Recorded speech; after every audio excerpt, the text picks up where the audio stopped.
All right. Hello, everybody. I don't know. We tried to get it working on my side again, but it didn't. But Adam saved the day yet again. We'll try to figure it out one of these days.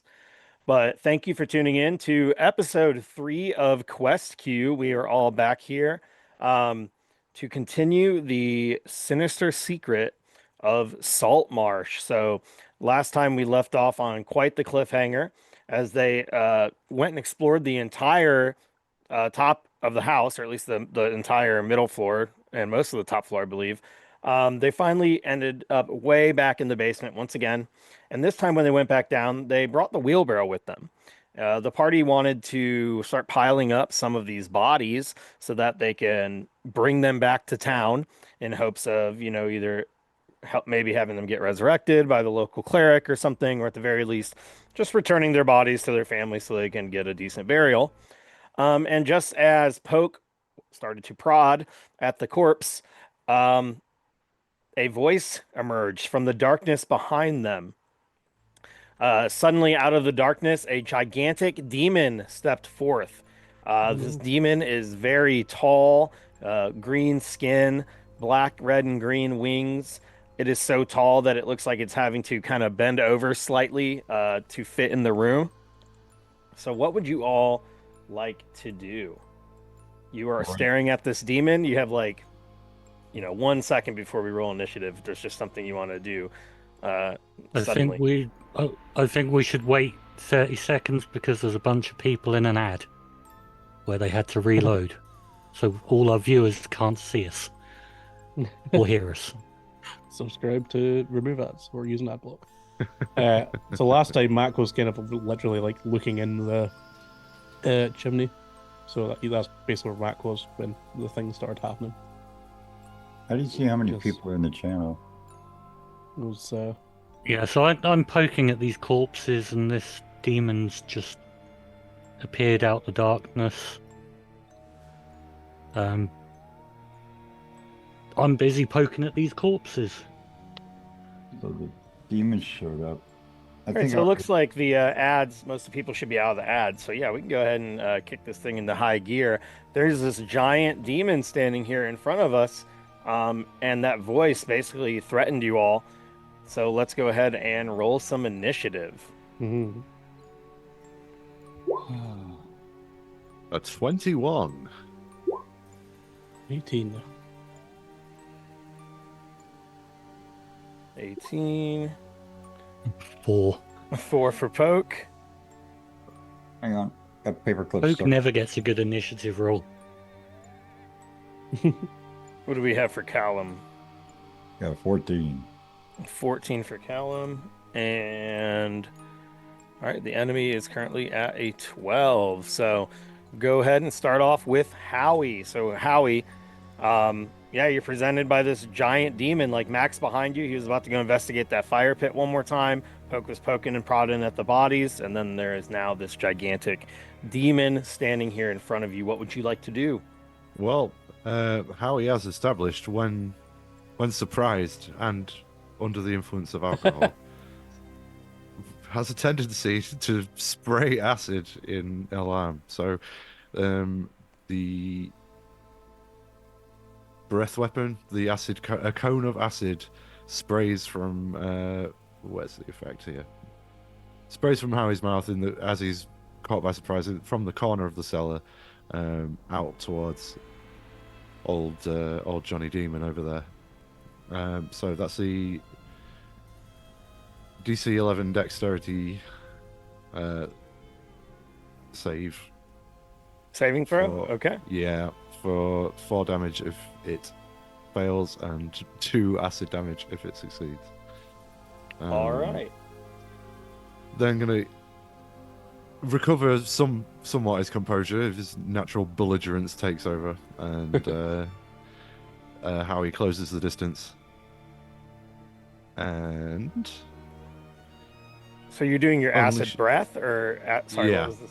it's All the right, so acid you breath. you use your Oh acid my. breath weapon. You shoot this acid out at this creature, and you just see the acid spray straight through it. I only got a 7, so you definitely hit. It doesn't seem to make any sort of reaction to you at all. In fact, Dang. why don't you make some sort of I don't know, maybe a perception check. Okay. I can definitely do that. 17. 17. So yeah, you're looking at it, you're thinking like either this thing is completely unaffected by acid or it's like interplanar or something, because your acid spray almost looks like it went right through the thing and it doesn't seem hurt at all. It's just glaring down at you, clicking its nails against its skin and biting and just staring down at you. It's like wings are idly moving. It doesn't seem threatened by you at all. How he sort of like furrows his brow and then goes, well, fuck it, and then unleashes a flurry of blows at this demon to see if that has any better luck. Flurry of blows. Okay. Yeah. All right. So yeah, you attack with your flurry of blows. Is that just a 10 to hit? Yeah. That's just a crap roll. With So you plus start 5. you start punching, and as you hitting this thing, you feel like you're not even hitting it. You feel almost like you notice your hands are literally passing through it, as if its body is displacing right in front of you. Like every time you punch, it just seems to vibrate in and out of existence. What the? I don't know what's going on with this, but I don't. It's just nothing there. Holy crap. And I know you're drunk. I just don't know if you're that drunk. He's not sure either. Some sort of Is it just displacer me, demon. or I can't quite tell. Am I just missing by like a foot, or what's happening? What is the checking 5e to? I know back in the old days it was to disbelieve illusions. Whenever you had Like an Arcana check. Would it be Arcana or would it be Intelligence? Either way, it's not looking good. If I was to roll one of those, Yeah, like an Arcana check. If you were to check if you want to see if it's an illusion, or even like a perception check, like you could notice something specific. Would that take my action, or is that something we can? Yeah, that'd be something that would be done on your turn. Okay. yeah, I think that's my turn anyway. I've attacked it. I'm basically not quite sure if it's an illusion, but fairly sure that it's an illusion. All right, so then we'll move right down. So Mac, it is your turn. You are a little bit further back than everybody else. You were about to look into the fireplace, and then this thing has happened. So this is Sash speaking, obviously, because I'm not using my voice. So last time we tried to investigate this, there was a sound and people started shouting. Now this time that we're trying to investigate this, now a demon's appeared. Correct. Yeah. Mac wouldn't know that. I'm just saying that part in general. Mac's gonna just book it past his dad, his adopted dad, and he's gonna look under the stairs from where the demon came, and just kind of see if there's anybody there. Sure. And then, so I will say, when you start running in that direction, you notice that this, when you move right past the demon, the far wall in front of you, I know there's only like 2 torches in this room providing any and all light, but you almost feel like there's like darkness beyond the stairs that is way more of a deep darkness than what you might have remembered last time. On top of that, you feel like the room feels shorter. Like, there was a little bit of space behind these stairs, and now the stairs seem to go all the way up into this dark part of the room, as if like a wall has appeared or something that wasn't quite there before. The room just seems slightly like over smaller, there, especially where I'm with kind you of running pinging. over there. Yeah. Yeah. So like I can't actually move to where I'm pinging, or can I move? Continuing. Yeah. So if you want to move forward, Yeah. to further, you can like drag your clawed hand along the edge of the stairs, and you kind of notice like it seems like the stairs should continue maybe another foot, like a few feet, but instead there's this wall of darkness right in front of you.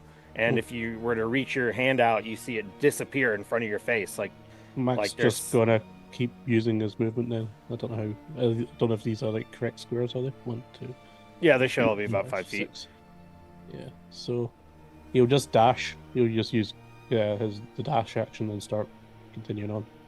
Okay. So yeah, how far are you moving? Just like as far as you can, like you're sprinting Yeah, in there, until I or hit you're just something. holding your hand in front of you, kind of like blind walking. Yeah, just gotta keep running in that direction, just like and just like run straight into the darkness until you hit something. What? Okay. Where's he run off to? Yeah, so the rest of you just see Mac disappear into the darkness of the room and then completely become obscured, even with the torchlight, like he just vanished. And Mac, you're running and you just run into something right in front of you, and you hear, "Oh fuck, we got one right here!" And you literally just ran into a person, um, and it's completely pitch black. What do you want to do? Cool. So I use my bonus action to dash. My cunning action, sorry, to dash. Okay. So I'm just gonna unload with a pistol right in front of me. So it'll be with disadvantage, I assume. Yeah, shoot with disadvantage. All right, let me see. And I think is shooting a gun at melee distance disadvantage, anyways. Yeah. Yeah, that's fine. So it doesn't really matter. He doesn't really care. So just because it's dark and disadvantage, just do no proficiency either. Just Sure. because you can't see and you're already melee distance. Yeah. With it. So that's 4. Yeah, you run in there. The rest of you just hear his gun go off after you heard, and all of you heard this other voice that absolutely did not belong to Mac. It sounded like some sort of deep male-like voice, and you don't. I mean, that's it. And then a gunshot, and then you'll hear like a chorus of yells, like multiple people yell out really quick, like "What the fuck?" And anything else, Mac? You're like definitely someone like right in front of you. Would they have got surprised by that? Maybe drop their concentration? No, with this loud gunshot. That's a good point. I think that's Could yeah. I I think use that's that worth, gunshot as like an intimidation or something? Yeah, I think that's a good idea. So let's go ahead and whoops, I just typed the wrong. Oh, duh! I'm trying to type it into the freaking Twitch chat. That's why. Yeah. 11. Yeah. So Well, suddenly that 20 goes off. on an intimidation type roll. You hear someone cuss and yell out that cuss word, and then suddenly, yeah, the concentration will get broken, and the darkness vanishes. And I just need to switch it over real quick. You will all see standing there. 4 people are standing right there where the darkness was just moments before. Great. So now we think Mac's gun not only can destroy ghosts, but now it can nullify magic. That's one Yep. hell of a gun Makes he's sense. got there. And Mac, you're standing here, and you literally are standing face to face. There is 2 dwarves right in front of you. They don't seem to be wearing any sort of uniform. They're wearing kind of mismatched clothing, and they're just right there in front of you, looking quite angry. And they both look like they're about to attack. Beside them, you see a human with long black hair and kind of a short black beard. And then beside that is a woman, and she has her hair tied back, and she's wearing what looks like kind of like a, it's not like a fur coat, but like a fur vest over some leather armor. And just based on the way she has her hand outstretched, you actually see the magical light shimmer away from her hand just that 1 second. It does seem like she was the one casting this magical darkness. Yeah, okay. So Mac's gonna use the rest of his movement just to move back behind Harry. Okay. I do think when you move back, that would impose an attack of Yeah, that's fine. opportunity. That's right. So you move away, and that dwarf that you like shot, like he must be deafened or something. Like honestly, you just shot, even though you missed him, you shot so close to his head. He's gonna go ahead and make an attack of opportunity against you. So here's the correct stat block. I'm trying to use the actual stat block. He's gonna swing at you with his scimitar. Also, I just want to take this moment to tell Adam it is pronounced scimitar, not a skymitar or whatever you all Yes, said. scimitar. Yeah. Just to let you know in Halfway Heroes. Okay, anyways. That is a natural 20, as everybody Cool. did it pop up on for everybody It or just me? sure did. Yeah. I see that. Yeah. Okay, No, I didn't see it, yeah. actually. So it pops up as a natural 20, so it's going to be 4 plus 3 damage slashing. So yeah, it only hits you for 7, which doesn't seem like critical damage to me, It's but I fine. guess it's fine for you. So yeah, you run off and you get slashed for 7 damage from this scimitar. And you run back, and then if there's nothing else, we'll move to Callum. Yep, that's all good. Or Calum, rather. I say different every time. Yeah, it's Caleb. Okay, so has this demon thing reacted at all? The demon is still there. But is it like moved? Is it shifted? Is it? It is not. So it's kind of like it's just like sitting there, like moving ever so slightly. Like it seems like it's now that you notice, it seems like the pattern of its movement's repetitive. Like Yeah, it's the just wind's like doing the the same wind is thing doing again and something. again. It's like Final Fantasy character just like sitting there, It's flinching, got an moving, idle moving in animation. place. Yeah. All right, and so who looks? So I'm gonna come up here a bit. If it doesn't now let me move my character. There we go. See, I can go up to this far, probably right about here. And which one of these? Okay, so we got two dwarves and we got a human, and then what's the first person there? So yeah, it's a human woman, a human man, and then two dwarves. All right, well, the human man looks mean, so I'm going to, as a bonus action, I'm going to cast Hex, which means that any attack that I do will do an additional 1d6 necrotic damage, and they get disadvantage on a chosen ability check. So I'm going to impose disadvantage. It's going to be the second guy right there, and I'm going to do it for dexterity, Okay. and then I'm going to do a Eldritch Blast. See, that's a do +5. All right, let's see what we got. Nice. Roll 13. Is a 13 hit? So 13 hit. A 13 does hit.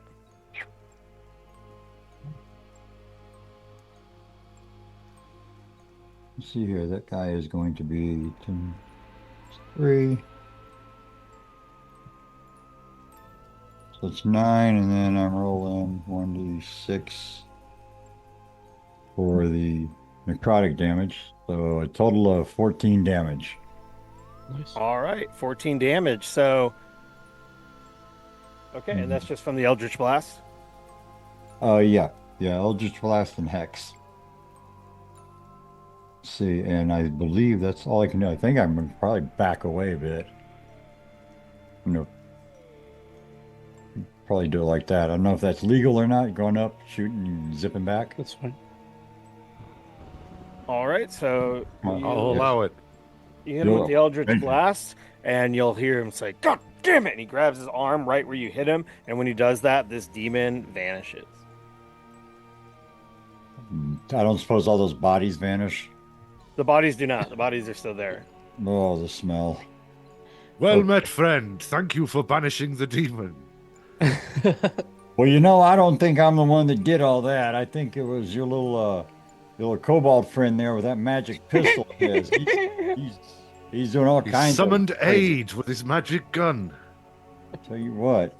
All right. So I think that's about all I can do. So me and my southern accent are gonna move on to the next person. All right, so Yeehaw. we're gonna move down to the enemy's turn. The one that you just hit on the arm, he's gonna look at the rest of them and say, "Go, go, go! Get out of here!" And he's going to order them, and then he's going to be focusing on all of you. He's going to step forward about, oh, I don't know, close to 20 feet, staying just a few feet away from Callum, and he's going to attempt to cast a spell on you. He's going to try to cast Charm Person. You need to make a DC 13 saving throw. On who? And it's a wisdom save. Wisdom save. Yep. 3, I believe.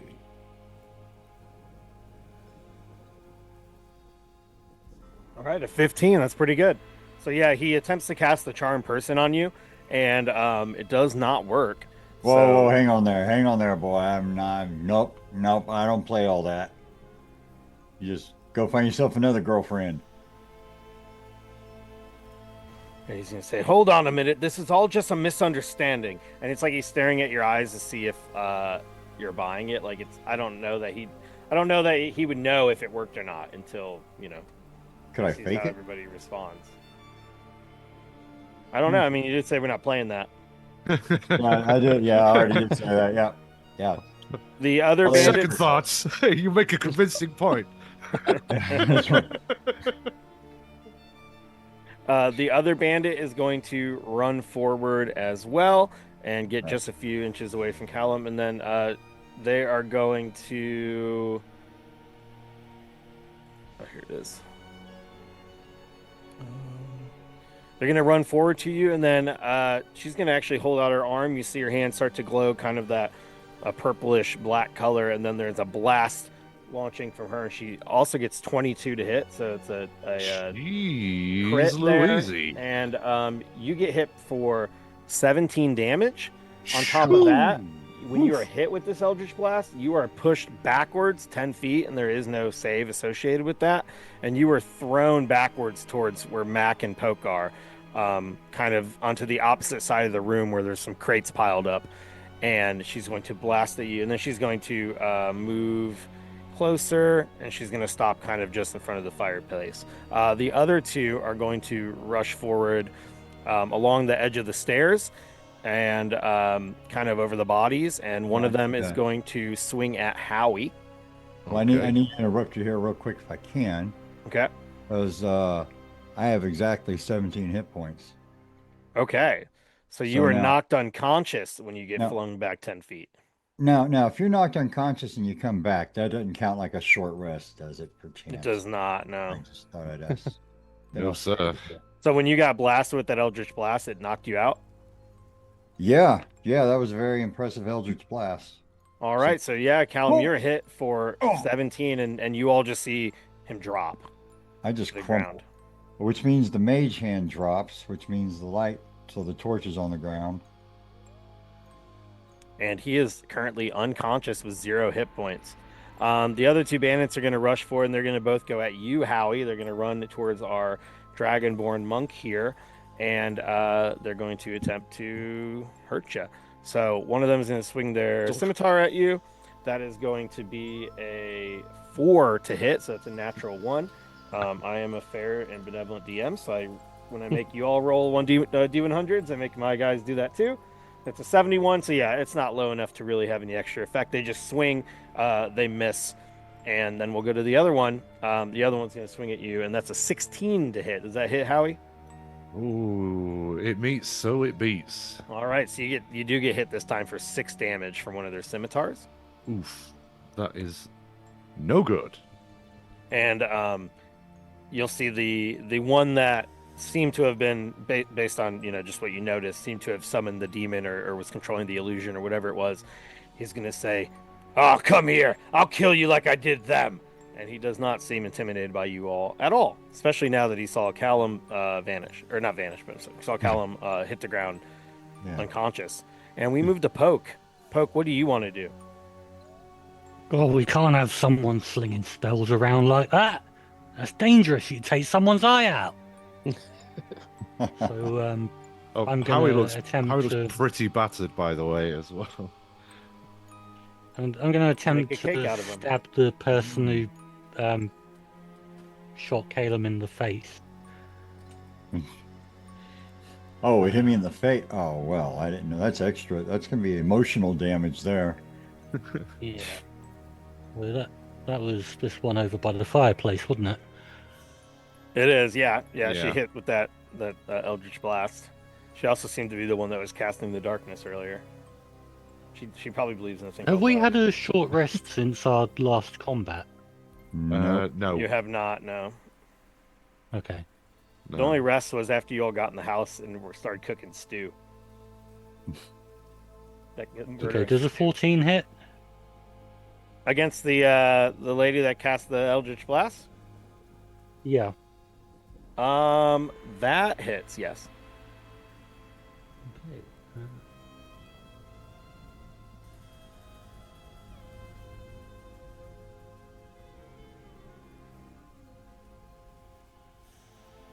8 damage as I poke her in the face with my pitchfork that's covered in Ooh. manky bits of gore. Dang, that's pretty brutal, yeah. She runs by and she turns and then there's Poke and you just jab her right in the face with this pitchfork. Whew. Sounds Damn. painful. That seems worse than a sword somehow. It sure does. How many It's how many filthy. what are I don't know what the word tines would be on that pitchfork? Believe 74. I think it's 4, so that's 4 times Shit. worse than a sword. You're in for a wonderful time. It's like getting stabbed by 4 swords.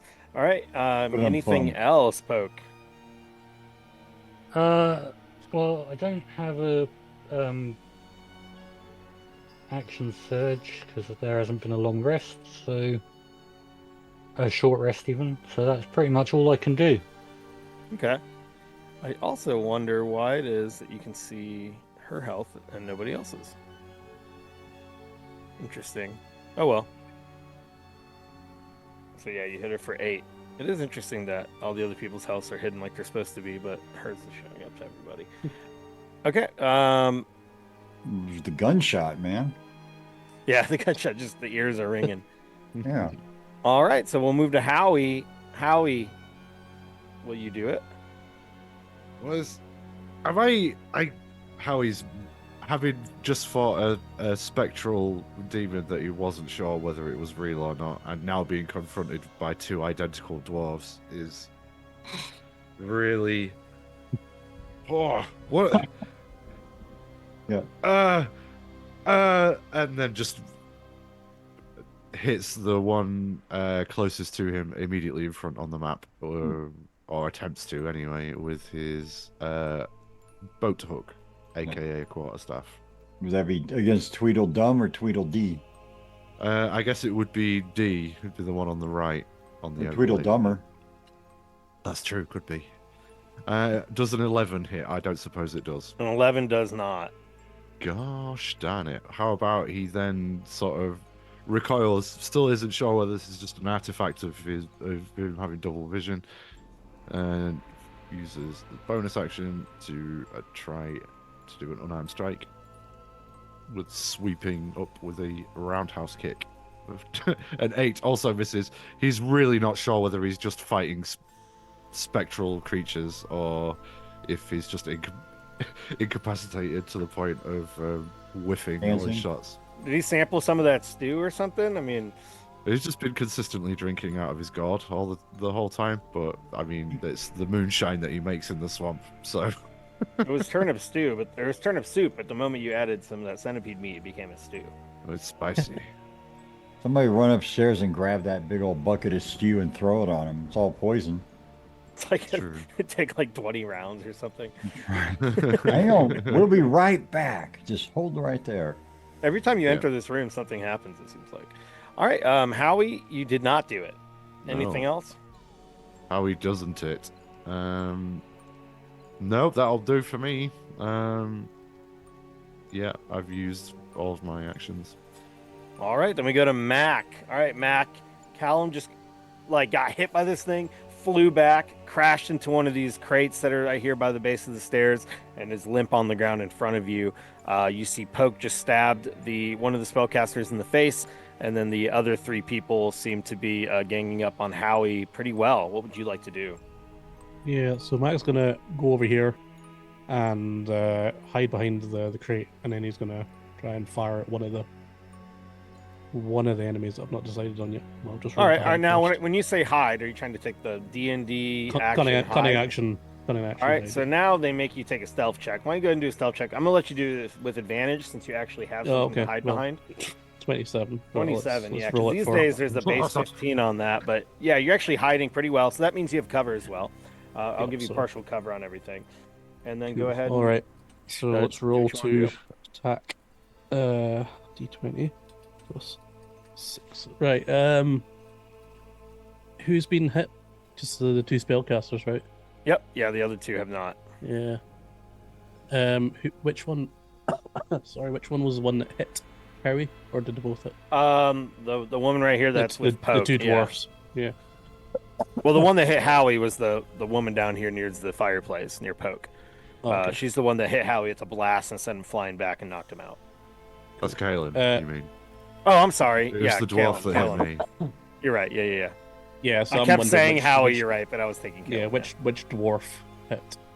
Ooh, Harry. the one closest to the stairwell hit Howie. Right. Okay. I'm gonna Your fire dad. him then. So do I get? I can't remember how this works with rogues. Do I get advantage, or is it just I'll get sneak attack if I hit him? You will get sneak attack as long as you have advantage. Mm-hmm. Yeah, so you And have you a have advantage within advantage. 5 feet. Yeah. As long as By the being enemy. hidden. Yeah. Yeah. Okay. So yeah. you're good. Right. All right. So it's just a single roll though. Right. Ugh. Yeah, so I basically jump out, fire with my hand crossbow instead. Well, you have Over 17 Howie's head. and 9, right? Or was it 17? Oh, that was That your was to for hide. the. Well, you do Yeah, have so hitting. advantage though, so you still Oh, do okay, get so to I do roll have another one, advantage. yeah. Yeah, I Yeah, can never yeah, yeah. remember. Yeah, Yep. okay. Right. Yep. All right, 15 to hit. 15 will do it.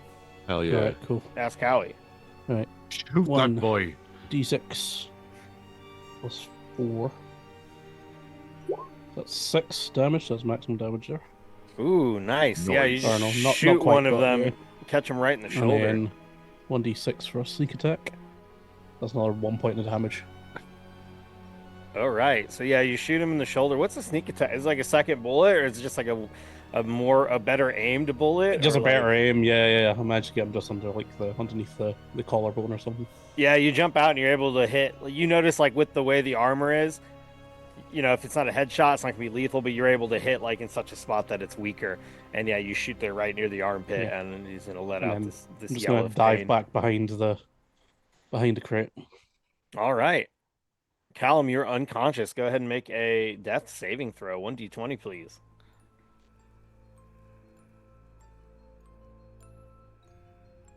Oh, that's 6. a fail. That's a One fail. fail. One out of 3 I'm coming, Mama. failures. I'm coming. Mama, I'm coming home. And that brings us back to the enemy's turn. All right, so we are on the enemy's turn now.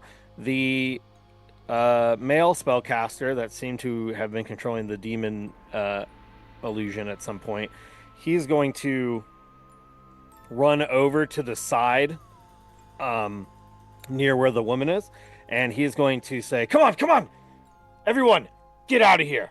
We'll kill them when we can. And he's going to come over and he's going to actually put his hand right up on the fire pit, and suddenly you're going to see him push inward, and from your angle, I guess Poke's the only one that can really see what happens. You saw that he reached up and seemed to touch something right there on the bottom of the inside of the hearth, and then suddenly something gives way behind it, and he ducks out. He just straight up ducks into here, and then he's standing at an angle though where Poke, you can still see him, and he's going to go ahead and try to launch an attack at you before continuing onward. So he's ducking right through here, and then from out of his hiding spot, he outstretches his hand, and he actually launches Poke at you a magic missile. So it's going to automatically do 4 damage with no roll. So these little beams of light launch out of his hand, and they just catch you for 4 damage. And then you'll see him disappear around the corner. He does not close the door. The woman that you were fighting in front of you is going to use the disengage action. She's going to chase after him and also run through there. And then they actually shut the door.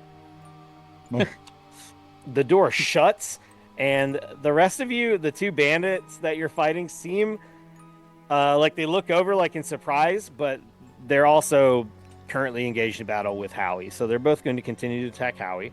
Look, And- guys, I think this has just all been a big misunderstanding. One gets an 11, the other one gets a 15.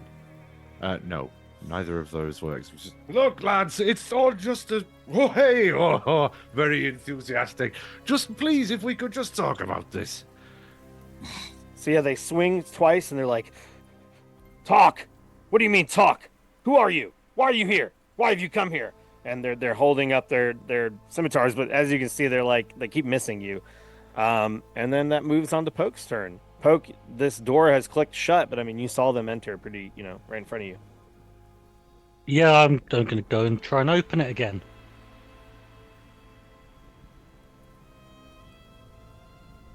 All right, so you're gonna run forward. Yeah, just do a. I don't know. I mean, you kind of saw what they did. Why don't you just go? Yeah, you can just go ahead and feel around. You want to use your whole action to do this? Yeah, I mean, can I still attack him when I get through, or? Well, it depends. So I can have you do like an intelligence check and see if you can figure it out, or if you want to dedicate your whole action to it, I'll let you just auto succeed. Let's probably not do an intelligence check because Poke isn't very intelligent. Okay, so if you want to dedicate your whole action to it, you'll still have your movement and bonus action left. Yeah, I'll just open the door and run after him. Okay, so yeah, you reach up, you're feeling around, feeling around, feeling around. All you know is he put his arm up somewhere. You know, you can feel the soot all over the inside of the stone backing of this fireplace, and suddenly you'll feel something kind of give. And when you press, you hear a little click, and then in front of you, the door will open, and it just opens up a little bit. And yeah, it Okay. opens if you want to run through to the other side. Oh, as soon as it opens, a couple things you notice: there's light coming out of here. Like this room is actually lit. There are torches and things providing light, and the room that you're about to enter seems far bigger than the one you're leaving. So as soon as that door swings open, I suppose I can go ahead and reveal a little bit here. And yeah, it opens up into another room. And Poke, what you see when you enter this room, you see a large table right there, kind of in front of you. You see the two people who just dashed into here, making their way behind that table, kind of using it as like a defense, just in case they were followed.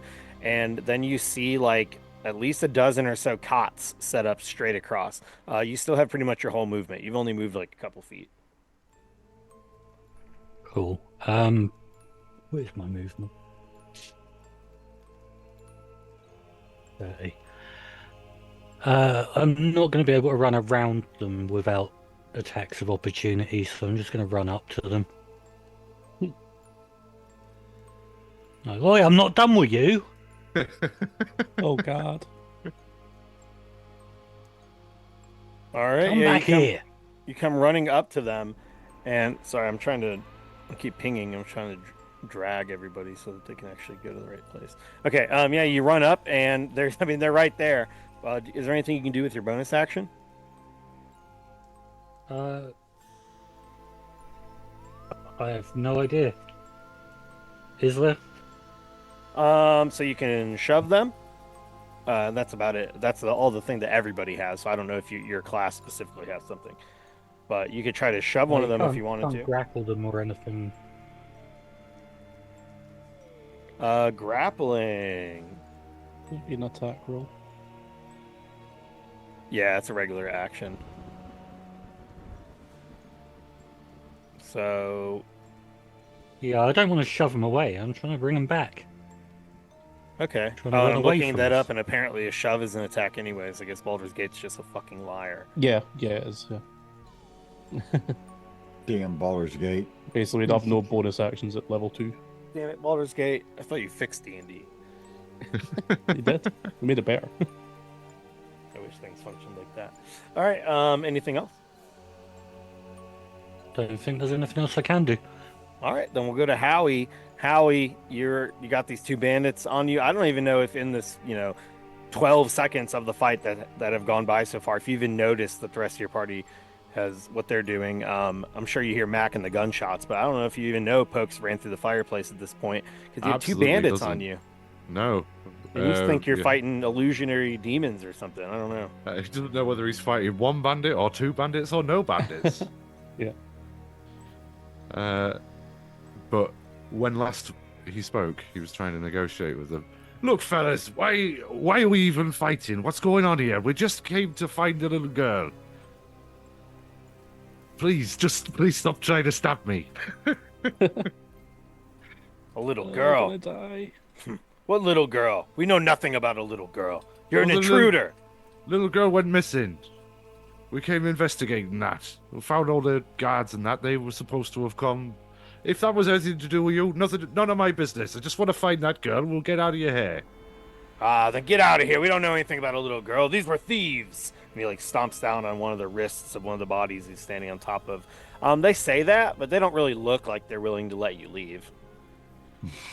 Look, I'm A little bit of not- free insight there from Jeremy, right? Please, just don't.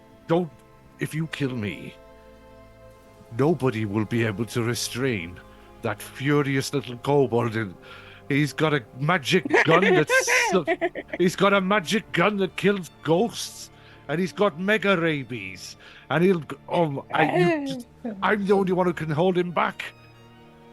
Please, lads, let's just be sensible about this. Those other two didn't even want to hang about and help you. They've just buggered off. Do you want to use your action to actually try to persuade them? Yeah. Okay. Go ahead and do a persuasion check. Okay. I will, with gusto. 3. They do not seem convinced. Oh God. Do you have any bonus actions? Yes. The real I fuck yous. could do Step of the Wind. Which will let me take the dash action, disengage and dash actions as a bonus action. And my jump distance is doubled for the turn, so I'm just going to leap over the two of them into the opposite corner. Okay. Howie out! Mac, we go to you. You could hear Howie talking in the small room.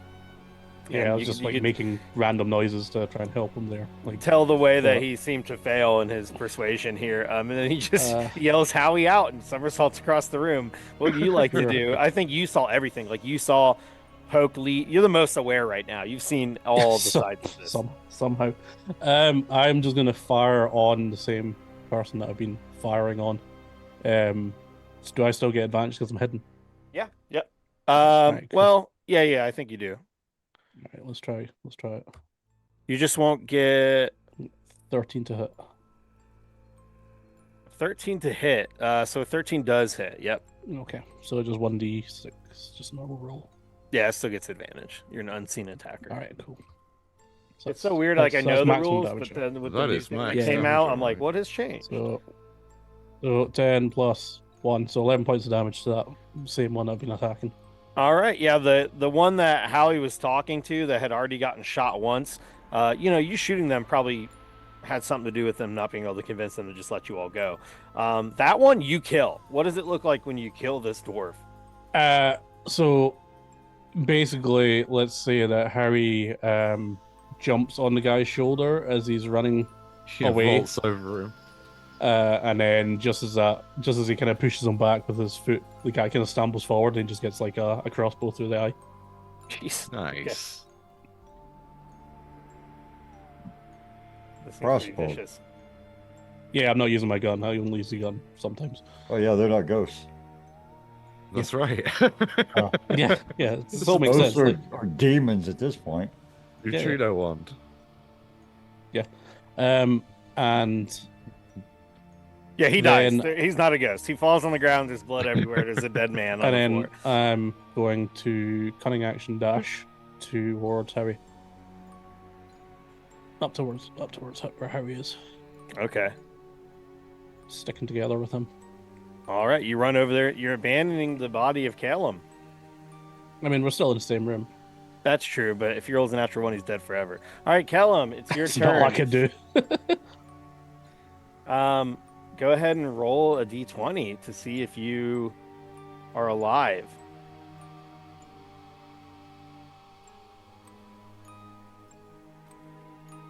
Oh no, is he dead? Oh, he is no! He rolled a natural one in real life. Oh no. Oh, dead. Oh no, no. Adam Clancy fixed someone. So it seems like Paul disconnected a little bit.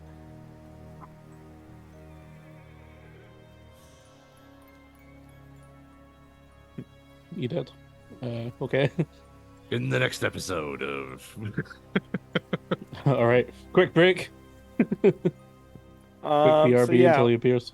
yeah. So we're gonna go ahead and see if we can get him to reconnect because it seems like he got kicked from the internet or something. And we'll use this moment to go ahead and take a short break. So Adam, if you were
All right, we are back.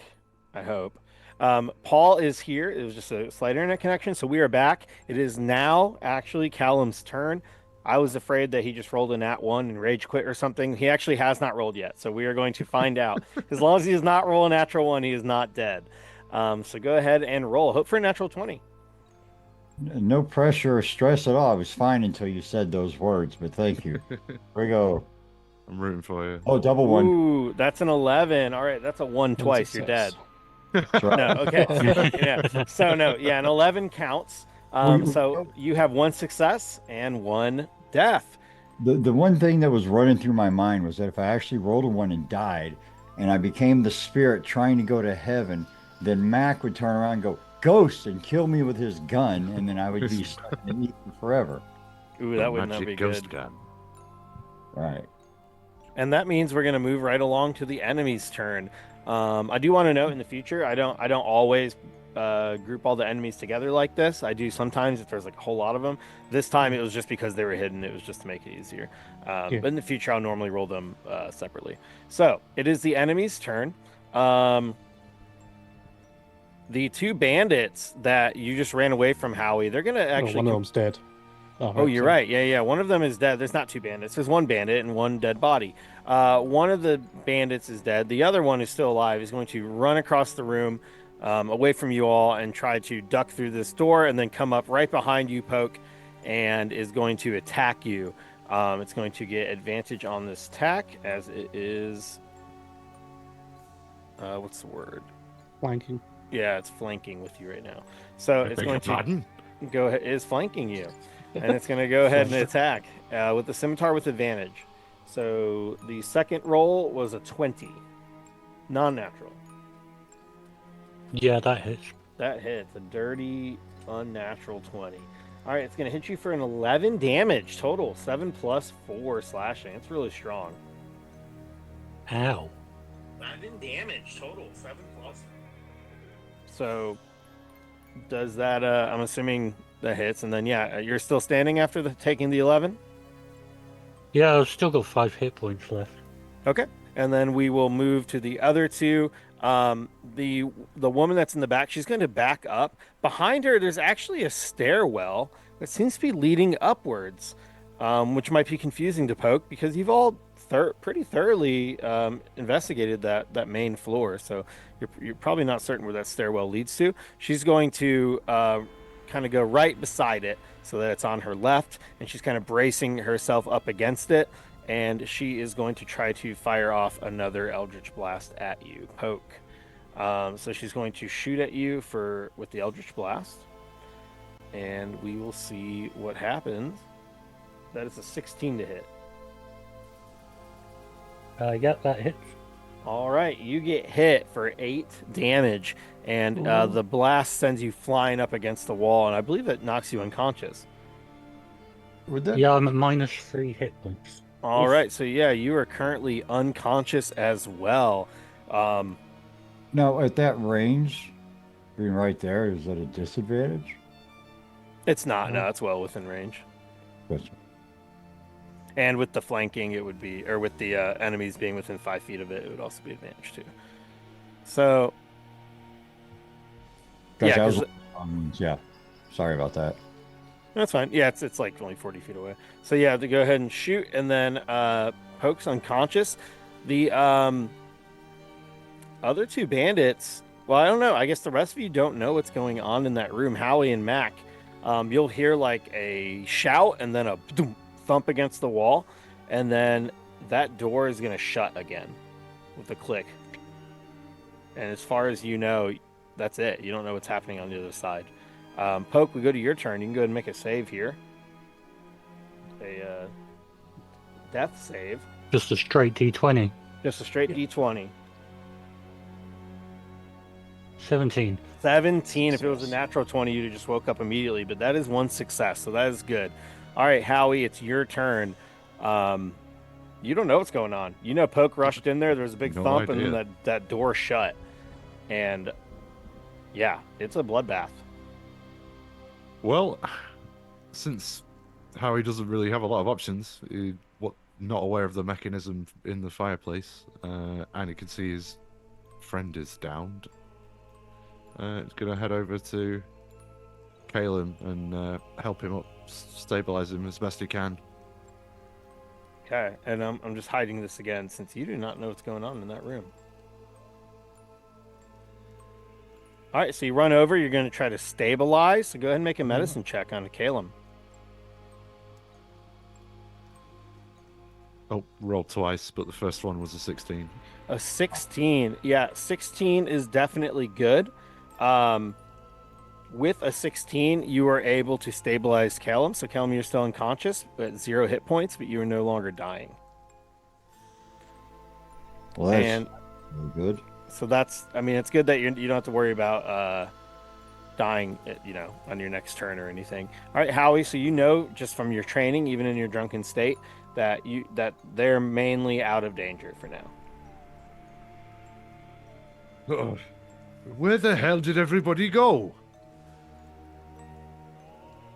And is there anything else you'd like to do on your turn? I mean, I guess you're actually out of initiative. So If we're no longer in initiative, I'll head over to the dwarf and have a rummage through his pockets, see if there's anything I can use to help Kalen.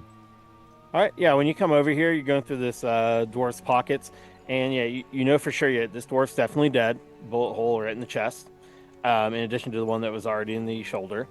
Definitely not breathing. Lots of blood all over the place. Some of the main things that you could get, there's a scimitar, light crossbow, and then the dwarf's wearing some leather armor that probably wouldn't fit you very well. They don't have very many valuables. If you search their pocket, you actually do find a little bit of gold. There's like 2 gold pieces, and it Oh, looks nice! like I love that. maybe a dozen or so silver pieces. So yeah, you got 2 gold and a dozen silver pieces. It's like a Right. month wages right there. Yeah, I'm quite happy with that. Hey, we can get some nice booze and some more turnips. Speaking of turnips, where did Poke go? Where's Do you see Turnip him, Man? Yeah, where's the turnip man? Turnip Man went this way. And kind of Mac kind of runs. All right, towards boys, the- show me. Go on Yeah. then. Mac kind of like this way. And kind of like just starts flailing around in the fireplace. Okay. As we've established that Howie looks on Mac kind of like a ferret or a dog or something. It's like, Right. it's a good lad, all right. And he starts like feeling around the Something general here. area. Yeah, start investigating around, feeling underneath the mantle or whatever for something. Okay, yeah. Yeah, investigation, perfect. A 4. 4. You start That's with rumbling around advantage. in there, and you're like, I don't know if he's too drunk or shaken or what, but you're like just moving your hand around, and you're like, I don't know, and you're getting soot all over your hands, and maybe you're like even going into sort of a panic, like oh my god, we lost Poke, and yeah, Maybe you he just, was a ghost the whole time. They've all just phased through the wall. so yeah, yours Ma- does, you don't know, you just have soot all over Yeah. your hands and stuff now. Mac's gonna like and just gonna like start flailing around and trying to find the mechanism as well. Well, you do investigation, Mac. You probably get like a nat 20. 1. A 1. Roll a Oh. D100 for me, my friend. 67. A 67. This is very appropriate. Yeah.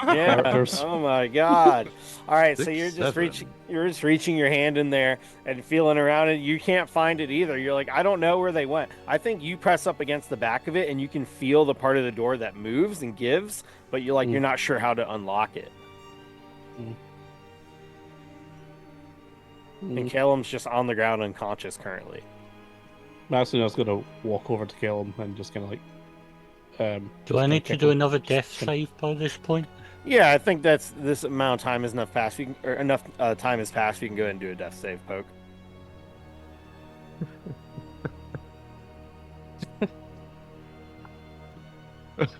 14. 14. Right. All right, so yeah, that is a success. That is a success. So that's your second success, correct? Yes.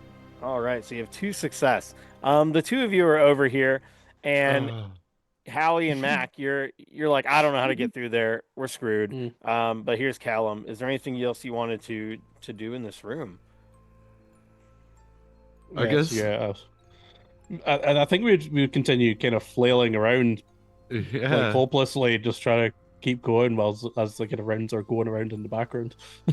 So you're gonna Yeah, I keep think- going back and trying to open the fire Yeah, pit because I door? obviously go over to Calum, but he's unconscious, or he's like stabilized but unconscious. So like he's like and just like runs back and like pokes him in the side, and it's like, and then just runs back and then starts flailing around again Yeah, just so- in the fireplace with an 8 and gets nowhere. An 8, yeah. I feel like at this point it's more of like an athletics check. Like you're just trying to force it at this point. Like you're hitting the door, hitting try it, punching it. So Howie, you can make an athletics check as well if you want to try to force through this thing. I've got an idea. And Howie goes and grabs the wheelbarrow full of dead bodies and bits of dead bodies and pulls it back to the far wall.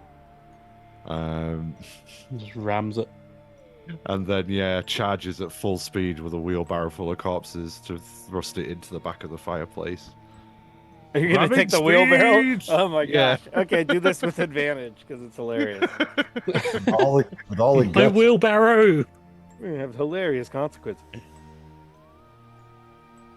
13. So you're charging straight up towards this thing. You're at the platform in 3 3/4 or whatever the fuck, and you're just rushing into this wall like you do not care, full force. And you hit it with this wheelbarrow. And I think when you hit it, it's not like you smoothly break on through. I think you slam into this thing and you realize the wheelbarrow is a little bit too wide to just fit right into this fire pit.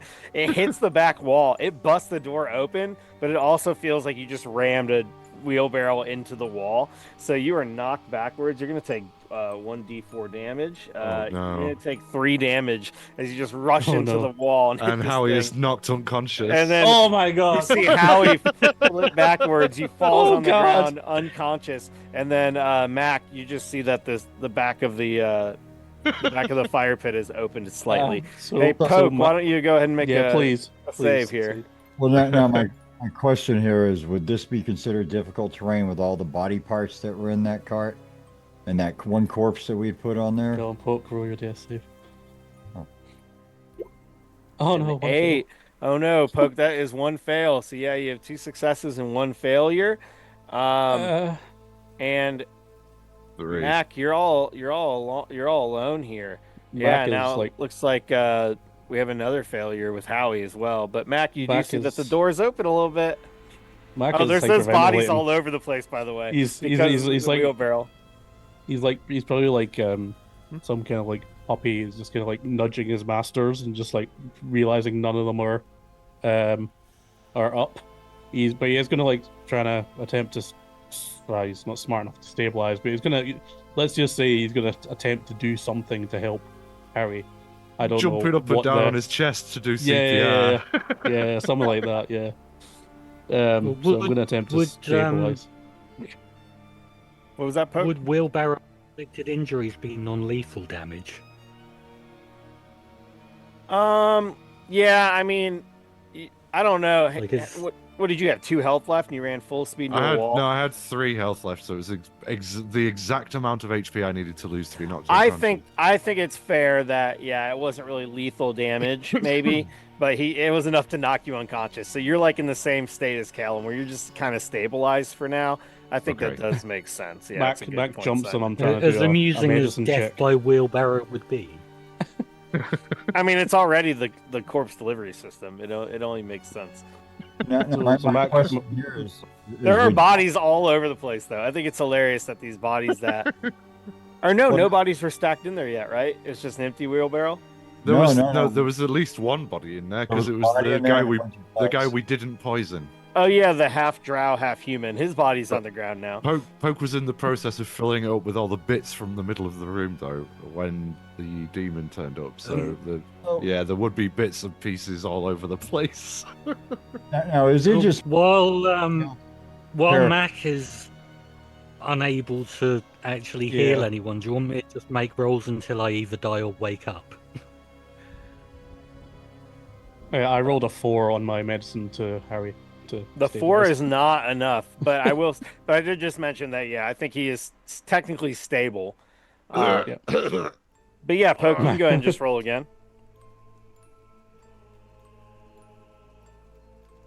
I'm just wondering if Mac's going to try to go down and get 11. 11. my throats to try to heal us. Poke, you wake up and you feel very sore. You have 1 HP. You are in a well-lit room, and as you sit up and look around, you realize there's no one else in this room.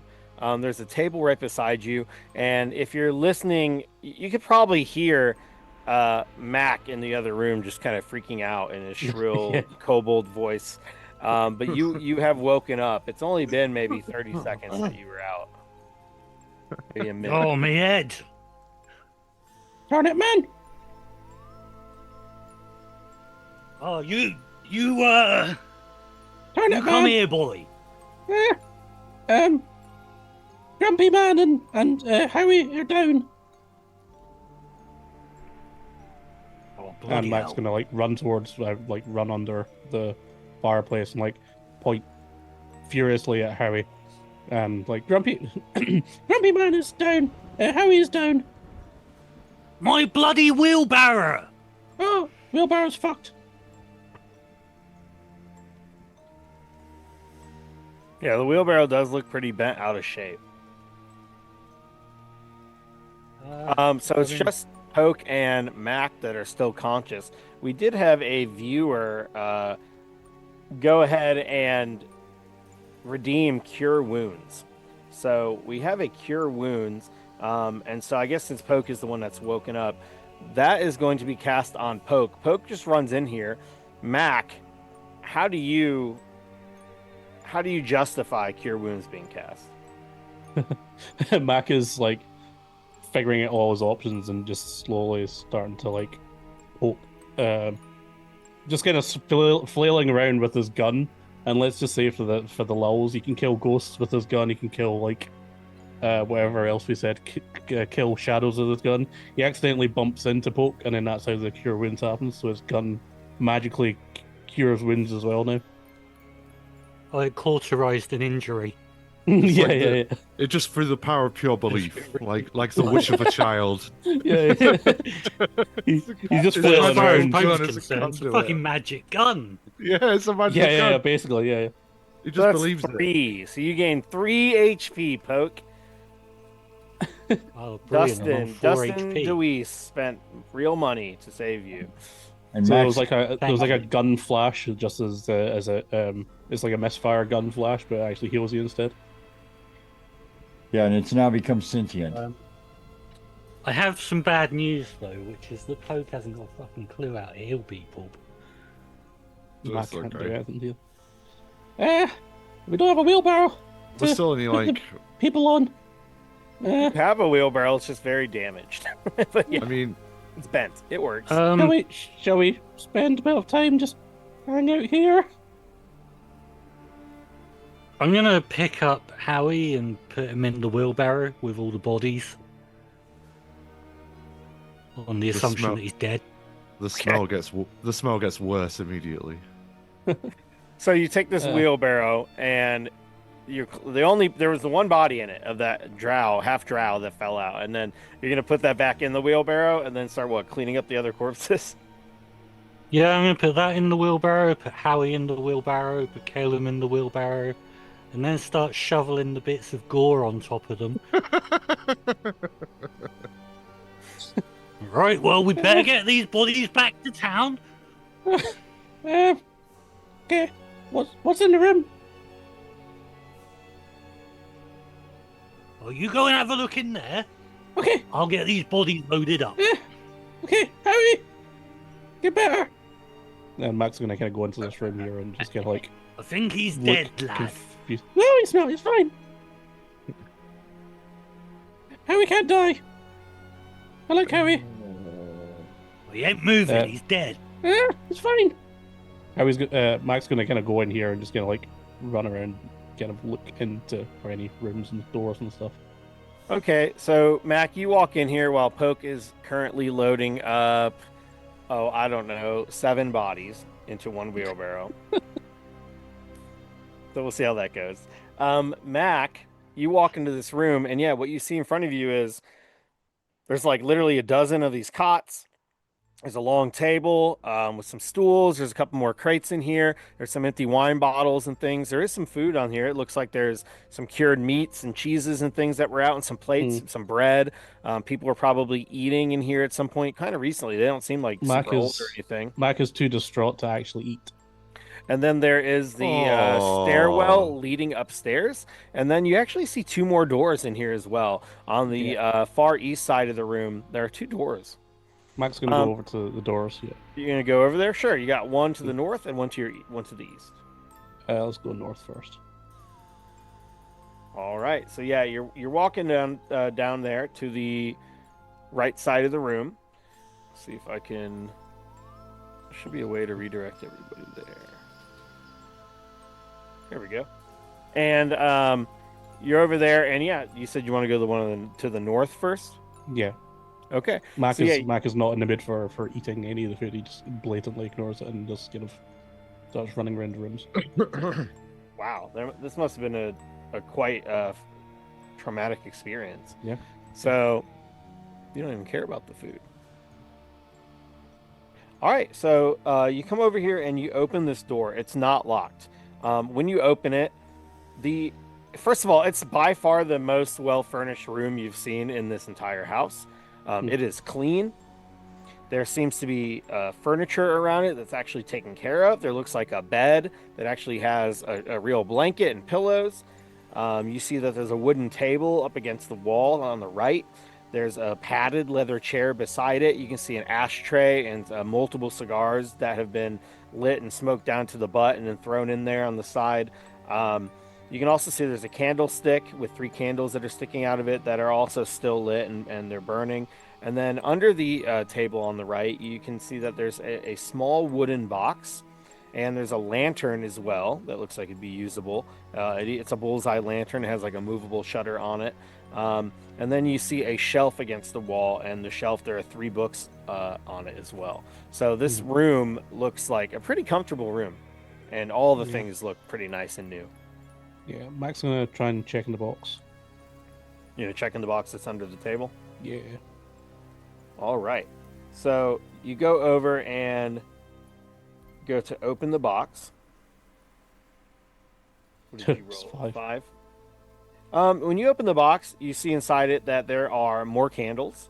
It's not a very big box, maybe a foot wide by like 8 inches, and then probably like maybe a foot tall. You open it up, and inside there are 12 more candlesticks. There's some flint and steel. There's also some parchment inside of it that's rolled up and tied with a piece of twine. That's the only thing you see that's in there. No kind of healing potions or anything. Mac's not caring. There are He's no just gonna go back out. Yeah, no potions in there. Try the next door, I guess. Okay. When you go up to this door, can Mac read common? Yeah. Okay. So when you look in here, you can see that. I'm trying to see where this is written at. Oh yeah, you're looking at this door, and there is a sign painted on the door. Like they didn't hang a sign. It's like someone just took charcoal or something and wrote "Danger, do not enter" in like all caps. Like they just gripped it in their hand and wrote it, like with their whole arm across the door. Turn it, man! Temptation. Turn it, man! So he's just gonna shout out What for you help. found, boy? It says not go in here. Well, we better not go in there then. Need potions. Need fix Harry. He's dead, boy. He's not. He's breathing. You can see it. Look. And Mac's gonna book it back to. Mac's gonna book it back to the wheelbarrow and kind of jump on Harry and see. See, look, he's moving. He's not dead. Oh, give us a minute. I'm gonna attempt to slap him to consciousness. Okay, you can go ahead and try to slap him. So, according to regular D&D rules, if you were to wake up and then be fully healed and everything, you need at least 10 hours. But if you want to just slap him awake to like 1 HP or something, that seems reasonable. Yeah, just, slap him about the face until he comes to. Who are you smacking first, Howie or Callum? Oh, Howie, because Closest. Max said he's still alive and breathing. Okay. Oh, yeah, then I guess Howie's the only one that knows Callum's not dead. So that makes sense as well, because Howie, you're the one that did the medicine check, right? Yeah. Yes. Yeah, All so Howie's going to be in the barrow covered in bits of gore that I've shoveled on top of him. But All I'll right. just grab hold of the shirt and start slapping his face. And Okay. oh, wake up! Wake up! No time for Oh. a nap. I don't want to go to school. Oh. Mac jumps on Harry and gives him a hug. Oh, all right. All right. Oh, hello, scale friend. I knew you were So, dead. Howie, you feel a lot of soft things below you. They're both soft and firm at the same time. You're not really sure what's happening. And you realize I as thought you you were come to, dead. you're just laying on bodies. You're just covered in gore. It's really gross. Some of the bodies are grosser than others. Oh. Get out my Oh. barrow. How, I how thought he you were just, dead. I was going to wheel you back to town. I sort of wish I was. And then Howie just sort of pushes the. It was a drow, wasn't it? Yeah, half drow, I half think the human. drow's Half under elf, but you they were and half you've got drow. bits Yeah. of- Okay. Well, Bits he of like people on top of you. he brushes off some severed limbs and unhooks the the half drow's arm from over his chest Oh. and lurches out of the wheelbarrow, looking very sorry for himself.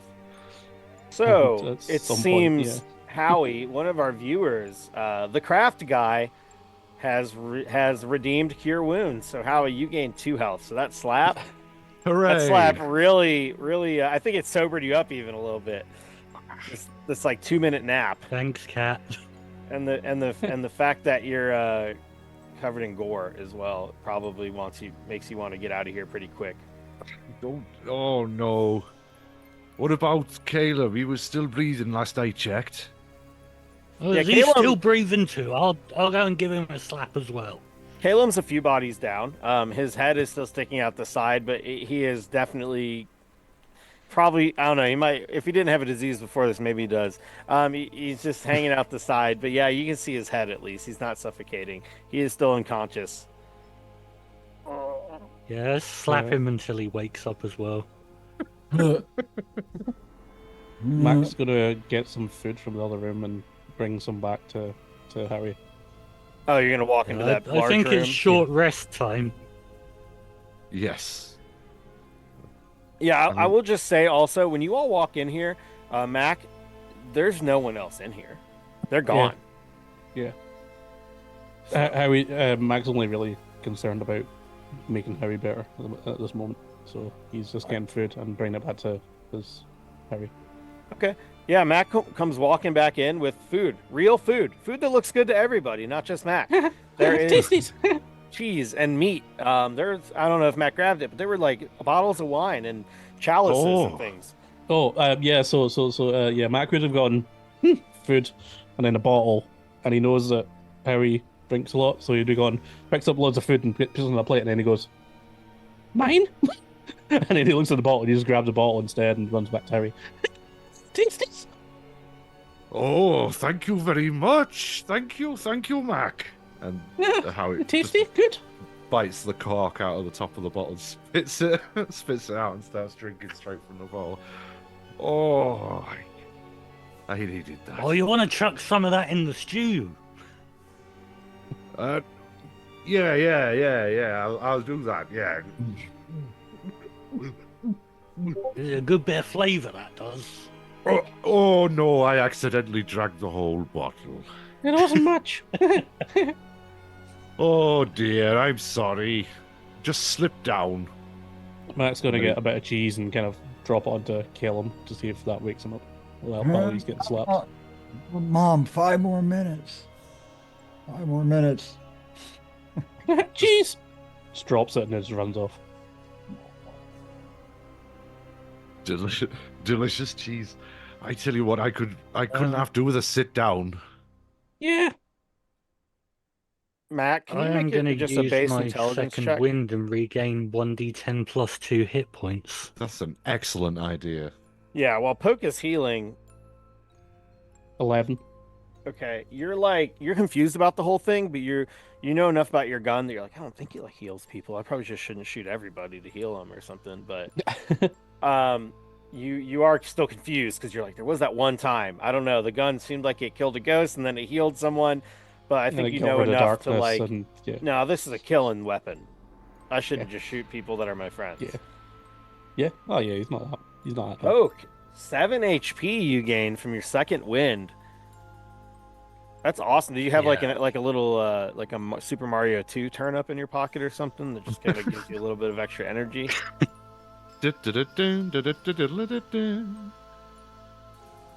Yeah, I decided it's probably a bit far to go to get the stew at the moment, but I got some turnip in my pocket. Yeah, I'm gonna roll a hit dice since we're doing a short rest. Is there anyone that would like? So Callum has been removed from the wheelbarrow of corpses. Is that true? Yeah. The Callum was never put on. Yeah, I think it's slapped just him Harry. to wake him up. Okay, And and then adds you're some gonna cheese in them. are you gonna all take a short rest here? Yeah, I think so. 100%. Yeah. Okay, so yeah, you can go. Everybody, including Callum, can go ahead and roll some hit dice. I can do it while I'm conscious. Huh? I can do it while I'm What am I unconscious. rolling here? Well, so you're technically You- awake now, and during the short rest, that's enough time for you to wake up. Yeah, Alrighty. you would just need 10 hours to get like to full health, but at that point, you all would have taken a long rest. So as we're kind of resting up, we're just kind of sitting around. Harry's Max constantly checking on Harry's, making sure he's got enough wine and things, and then he was gonna like wander over to this door again. yeah. I'm not sure what my hit dice would be. Fighter's a D8, a D10. Is it D8? Yeah, it's a D10 for a Is fight. it? Yeah. Do you put your Constitution bonus on that? Yes, No, you it's do. just a dice. Oh, you do? Yeah, you do. Oh, Well, okay, I'm back D&D up Beyond to- says you do.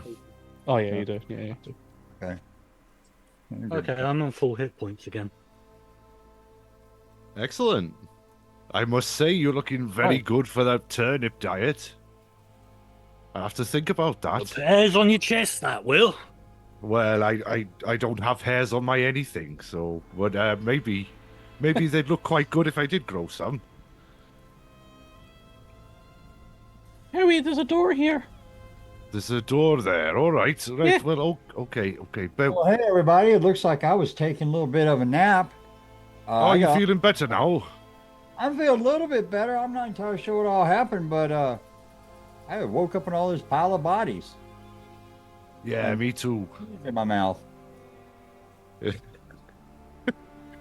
was a bit of a rough go, that, I think. What happened, Poke? I turned around and you was gone. Oh, I went through this here door.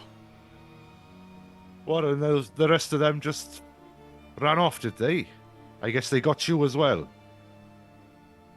Yeah, I run after him, and some cowardly buggers stabbed me in the back, and then somebody chuck some sort of fireball thing at me.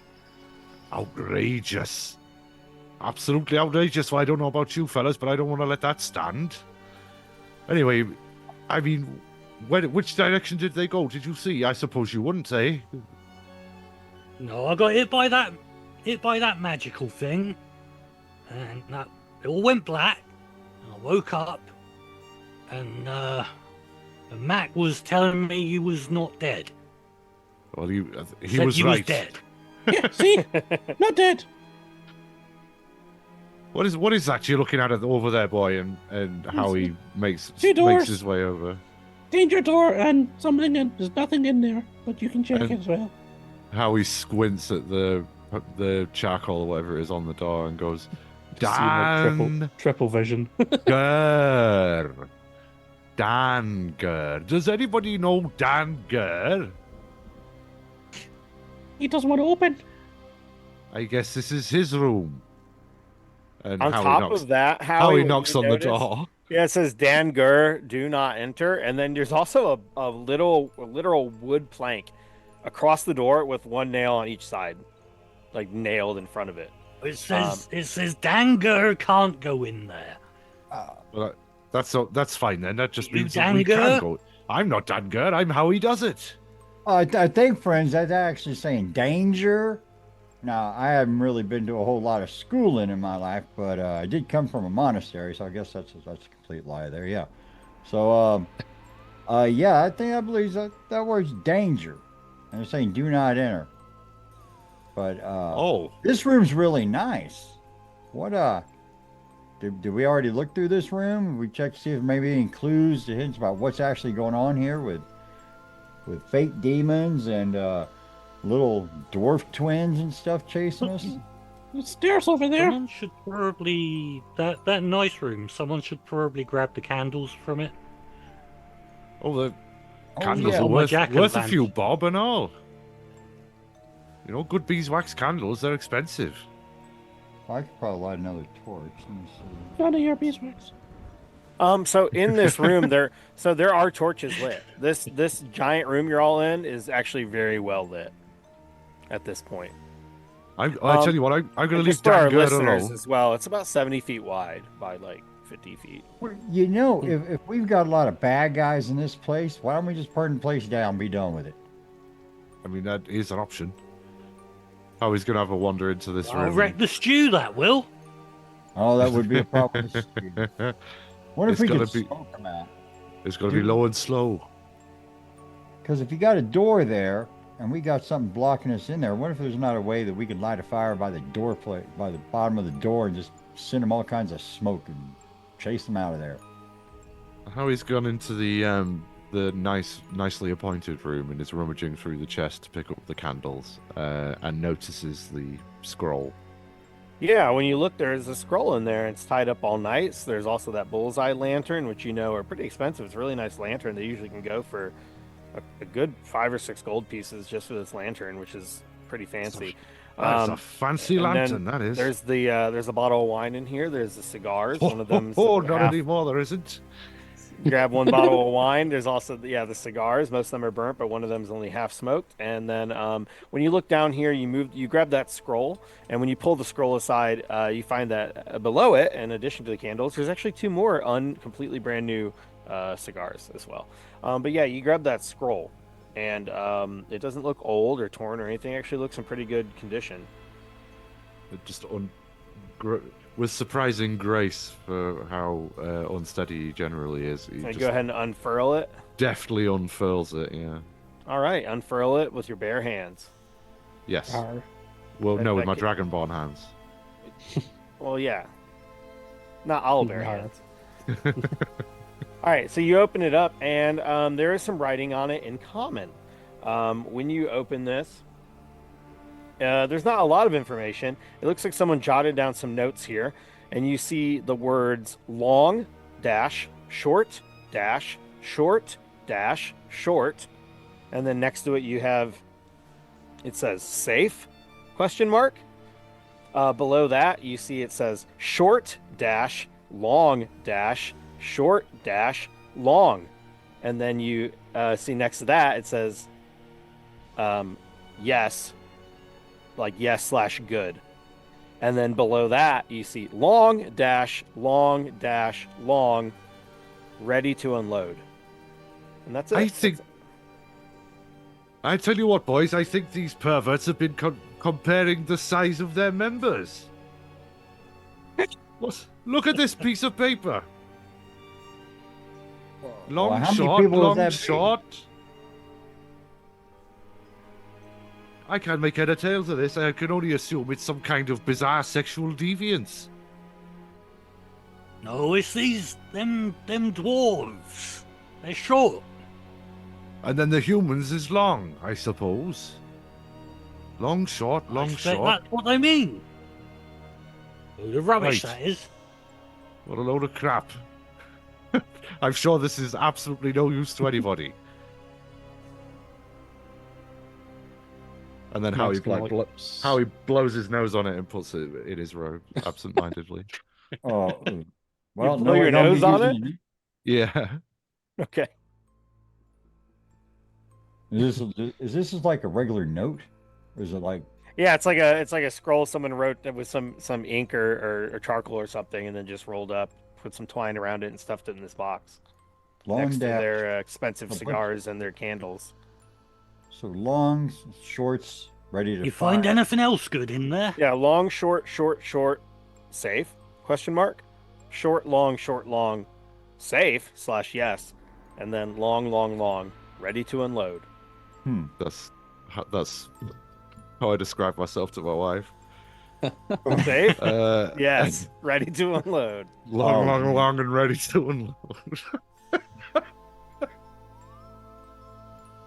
I'm sorry, everybody. Oh no, that was a really good one. Howie, also in this room, yeah, there's just the Well, bed, apparently and then sound there's alerts aren't working. a bookshelf, mini bookshelf with 3 books on it. That's it. Yeah, there's no sound lights on this. Yeah, Max kind of sniffing around that danger door, the danger door. Yeah, so when you go on this danger door, you're looking at it, and it looks like the boards that are nailed into the wall. It's it's unless they're just real fucking idiots, it probably is a door that comes at you, and that the wooden the wooden board is that would be hilarious. Hello. Is preventing people. You can also assume that unless this is some sort of illusion or something, it's really hard for someone to like lock themselves in a room and then nail a board on top of it from the other side. Yeah. So you're not certain if they're in there, or if they are, maybe not all of them. You'll put an or ear what to the it door is. to see if you can hear any like movement or anything. Sure, go ahead and do an investigation check. Investigation or perception? We'll do investigation. I think investigation's Cool. purposeful, and then perception's just what you see. Or no. Okay, well that's not bad. Straight roll, 15. Okay, Nice. inside you just hear not much. You listen, you're not sure you hear anything. Then you hear like a thump. And you're listening, a couple seconds pass, you kind of hear like a and like a thump. And it's just a very low noise. There's not a lot going on in there. But you just hear those same noises kind of again and again, like a thump and then a So Sash knows what it is. Mac doesn't. Some noise is coming from there. How does Sash know what it is? It says danger. Well, I mean, you sound like a zombie or something. Like. Well, did we finish? Sound like a looking- really disinterested zombie. It's like I can't really be bothered. Meh. I can't really be bothered to be a zombie today. Meh. Did we Yeah. finish? Yeah. Did we finish searching the whole room, the whole big room? I don't think so. I think we only Big- really big looked room. at All right, the no, 70-foot wide room. I'll look around in there if that's all right. Sure. Where would you like to look? What are you looking for? Well, Just gonna wander around? Looking over, yeah, just wander around, just kind of like this area. Just, I'm not sure what that is. Like, it looks like a sleeping bag or something, right there, or a ho ho. Oh, I see what you're saying. Yeah, when you go up, so there's a stairwell leading up, and the stairwell leading up goes up towards the ceiling, and then Mhm. it looks like there's a plank, like a wood plank above it, like there's some sort of like a trap door or something that would lift up rather than like leading up into an open area. What you see there, it just looks like a bit of like a log or something, like a bit of broken wood laying on the ground. Okay. Just to know if there's any other more. But yeah, no one has investigated the stairwell, and no one's really investigated in detail much of the other stuff. Matt grabbed the food, and some of you ate that food, and no one died or anything. In fact, you're all feeling way better. But yeah, I'm gonna try and kick in the danger door. you're kicking the danger door. The danger door. Yeah. Oh, danger door.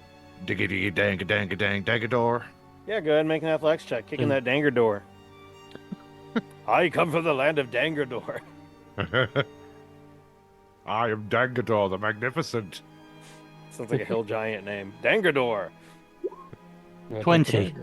A 20. No Oh my natural. gosh. A dirty, nasty 20. All right, Poke. What's it Straight look through like that when door. you break down this door with your dirty? I 20? just put my boot to it and it presumably falls over.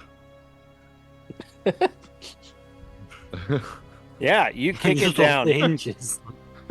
Yeah, you run over, you kick that thing down, it busts right through that. I mean, there's literally only two nails, like one on each side on the door, just enough to stop it from opening. You kick that thing in, and I think you break the bar, and then when the bar breaks, the door kind of slides forward a little bit towards you, and you can see that it's a pull door, so you're pulling towards you, but you broke the barrier that was holding against the wall. You wanna you wanna open it more? I mean, you could keep kicking it and really fuck this door up if you wanted to. I think he just totally revealed everything on the whole map. Nah, never. But never. Yeah, I'm just gonna keep kicking the door until there isn't a door, Okay. because Kick- I'm not gonna realize that Just it keep opens kicking it inwards. so it like bounces towards you a little bit, and then you I kick it obviously again. just didn't kick it again, hard and kick it enough. again.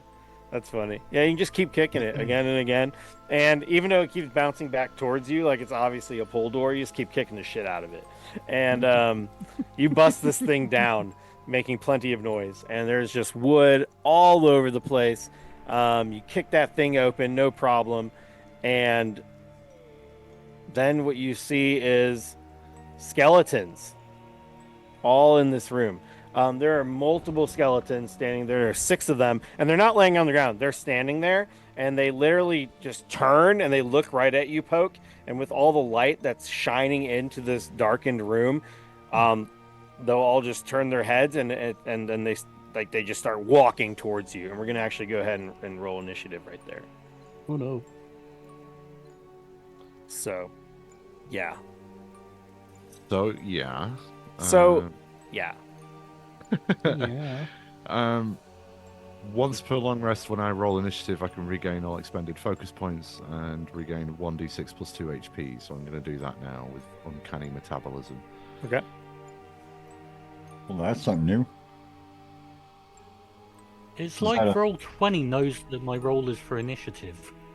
So I've regained 8 hit points and I'm now back up to max. Fuck just what is keeps giving you focus terrible point? rolls. Every initiative roll is terrible, but then all my other rolls are fine. So, what exactly are focus points? That's something new. Is that a 20, It's- 24 rule set? That's what you use for your monk abilities. Yeah, it's You've only taken for away monks. the word key. And they made it more generic. So, it's the same thing as key points? Yeah, but they just don't call it that anymore. So what did you get, Howie? Oh, for initiative, Yep. where was it? I rolled it up here somewhere. 12. 12. Okay. What did Matt get? And 9. A 9. What did Caleb get? Right up there, I got 18. An 18. All right. And then the skeletons got a 9, and Poke got a 6. So we will go ahead and start with Caleb. All right, Caleb, you are clear across on the other side of the room, and I would imagine you just hear some sort of reaction from Poke as this door is kicked open, and then battle has started. Though I mean, really, you're pretty far away across the room. Yeah, I don't think I'm gonna notice anything really. I'm still over here with Mac, probably gonna be checking out the attic and stairwell area. Okay, so the two of you are checking out the stair. Did Howie or Poke like make any response when they saw that this room is filled with skeletons that are all standing and all turn their heads Howie- Oh towards you? yeah, I would have been went, like, "Bugger "Fucking hell, me." lads, leg it!" Bugger me, this room's full of skeletons. Close the door. There isn't a door. Not an option. Yeah, the door doesn't exist. Oh, that's funny. So you are aware there's something in there. If you wanted to do anything, kill him. Not a whole lot. I guess. Are they look like they're running back this way, or are they going in? They just kicked down the door and then were like yelling about skeletons.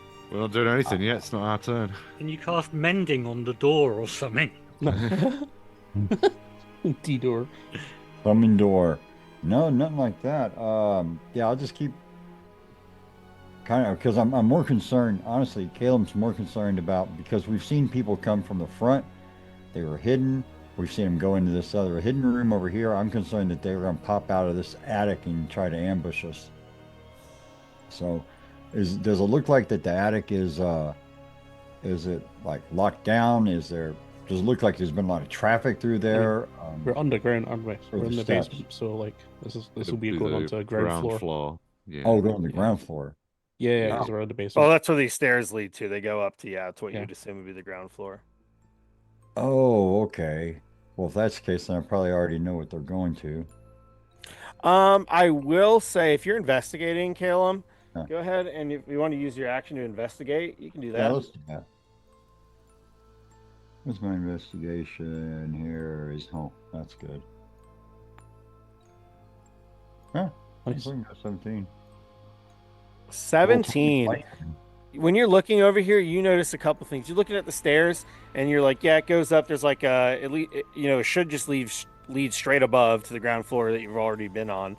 But in your investigation, you notice on the ground there are the bloody footprints. There are 3 bloody footprints, and that's because they were fighting you right where all that blood was in the other room. Right.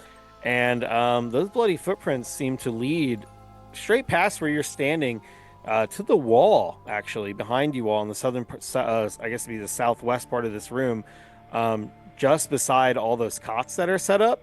And you notice that over on this side of the room, those bloody footprints seem to end right at the wall. All right. Well, I'll head over that way. Okay.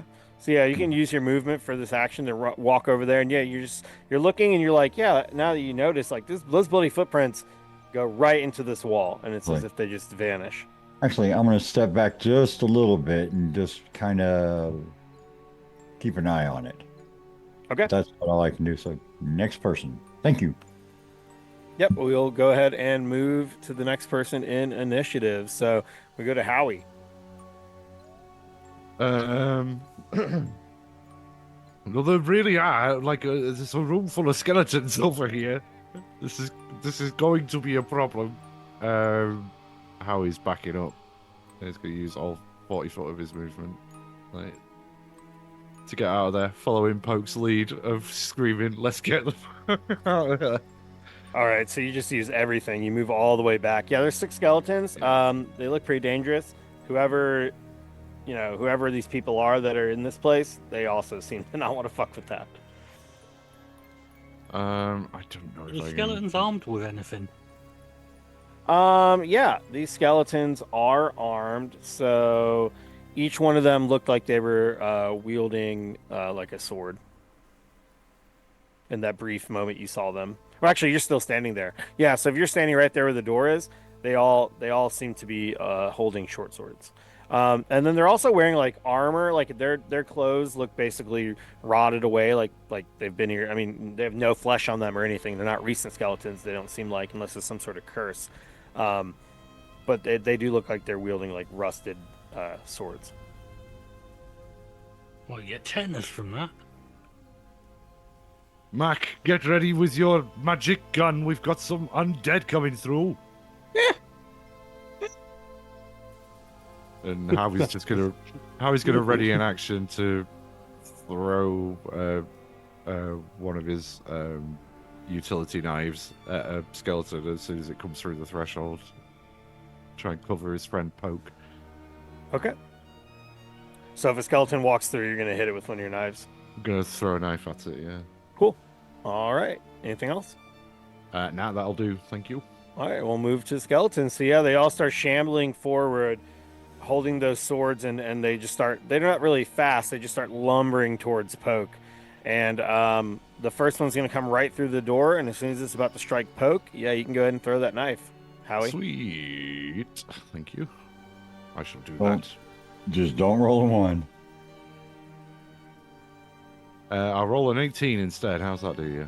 18 hits. With 6 piercing damage, which I will assume will be mitigated. Will it be piercing on a skelly? 6 piercing damage. I mean, I would think that makes sense, but based on what I'm looking on the stat block, it seems like it's okay. So you hit it with some piercing damage. Okay. That's interesting. I thought piercing was yeah, I thought all they right. were resistant to that. So did I I. guess Maybe that's a new thing. The quillins of the dagger just get stuck in the rib cage, and that's what does the damage rather than the pokey bit of the dagger. Yeah, maybe you throw that knife and then yeah, it just hits one of them. And it'll let out that type noise. And they're going to Eh. continue. So this first one is going to strike right at you, Poke. And they're you're like blocking this doorway with your body as they all are shambling towards you. There's six of them. It looks like maybe only like two of them are going to be able to actually strike you because you kind of have them at this bottleneck choke point. So the first one's going to swing at you with a 14, and then the one behind it's going to swing at you with an 18 as they swing these rusted swords at Poke. Okay, the 14 is a miss, but the 18 will hit. All right, you take 4 piercing damage as jabs forward and it's able to stab you with the front of this rusty knife. How? And then the rest are all just like slamming up onto the other ones and they're trying to push their way through. They're essentially trying to, break on through. Let's see. Break on through to the other side. And I'm going to hold the door. Yeah, according to the rules, you're not able to break through. So you're a wonderful Hodor over here, and we will move on to Mac. Yeah, so Mac's going to kind of do what Howie told him to do. Now he's got Howie back. Hey, no he's one can gonna say that it wasn't haunted. This is haunted. If a skeleton Legit. attacks me, it's haunted. Yeah, Haunted now, legit. Yeah, so Mac's just going to move along there and then just fire at the closest one. Yeah, And you get advantage because with it's advantage. within yeah. 5 feet. Yeah. Yes. Hold on. Highest. Keep highest one. Plus 6. That'll be 22 to hit. 22 hits for sure. 16 on both of them. And D6. That's maximum damage again. All right. Sneak attack. Plus another 2, so 12 points of damage in total. 12 damage. All right, the one that got hit with the knife Howie threw, you shoot it. What's it look like when you kill that one? Yeah, so he pulls out the pistol again. He's been kind of swapping between the hand crossbow and the pistol. So he's moved back to the pistol because that's his ghost killing weapon apparently. So yeah, basically all you hear is a huge bang noise, and then like the skeleton goes down, the kind of skull just explodes. Yeah. That's- You hit it right in the head and it just turns into dust and everything smells like nasty rotten calcium. And this thing just drops down to the ground. Then the body's laying in the doorway and the other ones are and they start just filling in the spot, moving forward. What else, Mac? Yeah, I'm just gonna like dive into. Is it a cot, right? Yeah, there's about a so dozen of these I'm gonna things. stand behind there and then just do a hide. Do a An hide, action sure. hide. 17 to hide. Yeah, you're hidden. All right, Go. Poke, it's your turn. The one that was closest to you just died, so you do have about 3 or 4 feet between you and the next one. No, good shot, Matt. Yeah.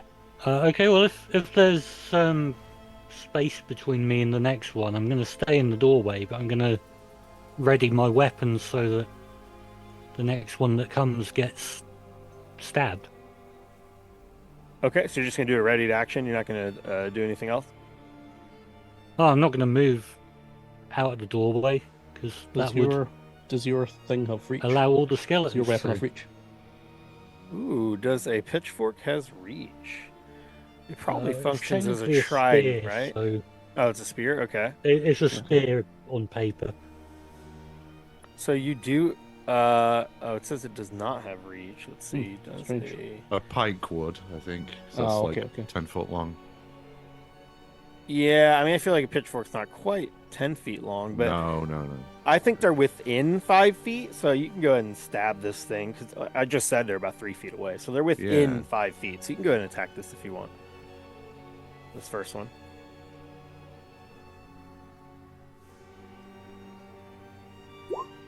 That's a 7. Yeah, 7's not going to cut it. Oh no. Since we had a short rest, I've got an action surge again, so I'm going to have another go. Okay.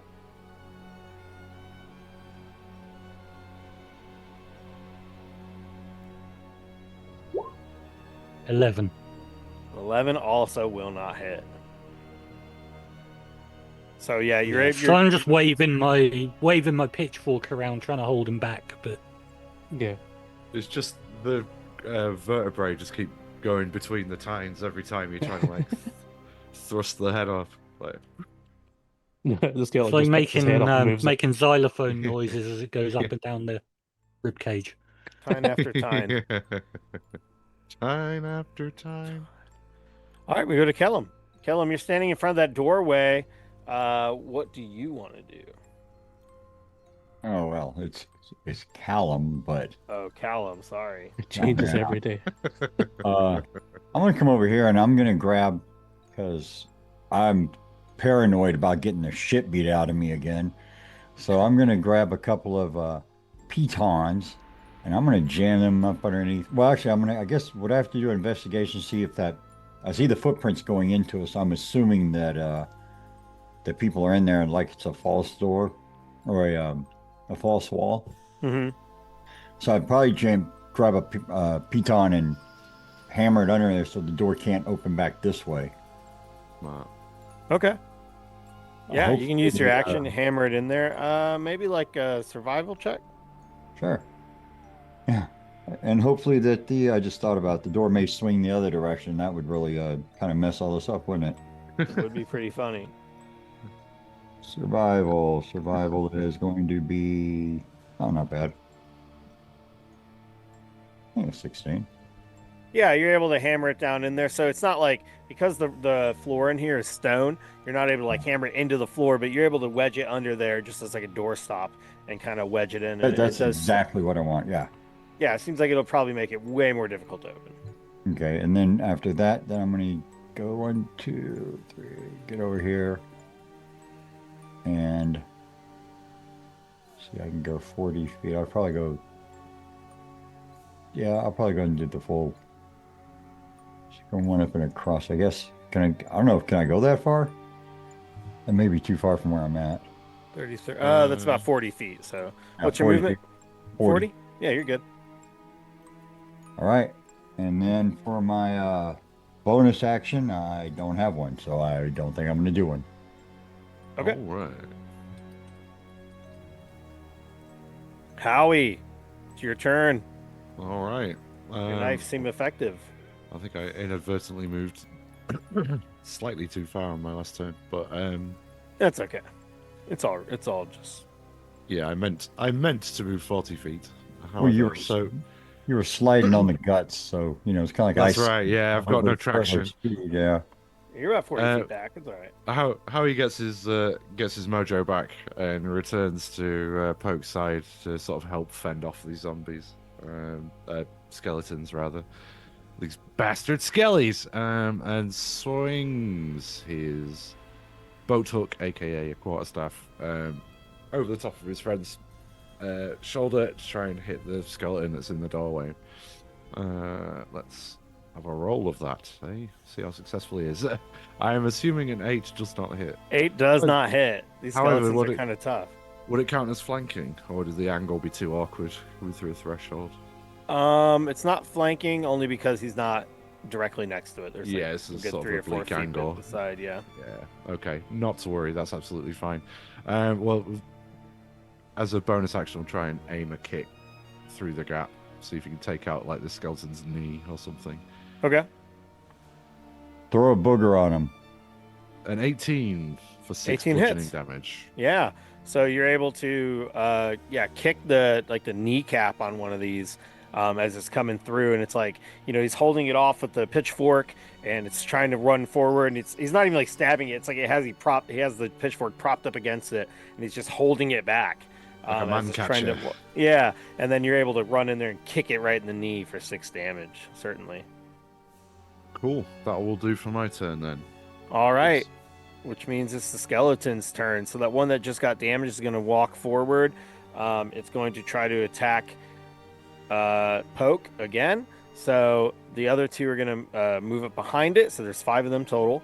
And at this point, it looks like 3 of them are trying to shove their way through this doorway. That being said, they cannot all fit through with Poke standing in the way. So once again, only about 2 of them will be able to actually do an attack on you. So the first one is going to slash with one of its rusty swords. That's going to be a 9 to hit, and then the second one is going to get a 15 to hit. 15 hits. All right, so the second one manages to get through and hits you for 3 damage. Oh, that's not very nice. Well, But that's it. So we don't. I'm not going to make you roll like a tetanus check or anything. I was going to say, we'll have to get that looked at. I'm sure you got the TDAP. So, Mac, it's your turn.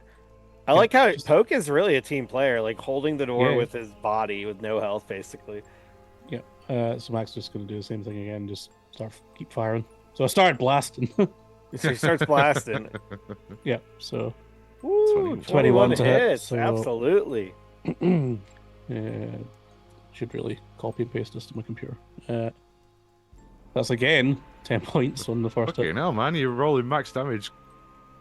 Yeah. A lot. That's and what then we another need, though. 3, so 13 in total. Oh man, this mama. next one, you kill this one too. So the one that got kicked in the kneecap. Yeah, What's it look like? Just yeah. popping heads. He's just popping heads. Yeah, he's just popping heads. Boom, this one gets shattered. It's like we're playing Sea of Thieves over here. This thing's like his head And just another turns one. into dust. Amazing. And as a bonus action, he's going to do that kind of draconic cry thing. He's basically got that for another long rest. He's just going to go, and basically any enemy that hears that, my party will get advantage until my turn again. Nice. So if they hear it, Yeah, I don't want to be too nitpicky, but does that require skin and an ear and a brain? it's up to you, DM. They should really tell us this information. They're magic skeletons. They are magic skeletons. They have magical hearing. Yeah. Okay. How do they stand up without tendons and muscles and and so ears. on?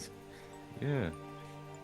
There's Yeah. no skelly eyes to cry skelly tears. No, that's fine. They're not immune to it. So yeah, that makes sense. All right, You've so- seen skeletons dance, so they obviously listen to music.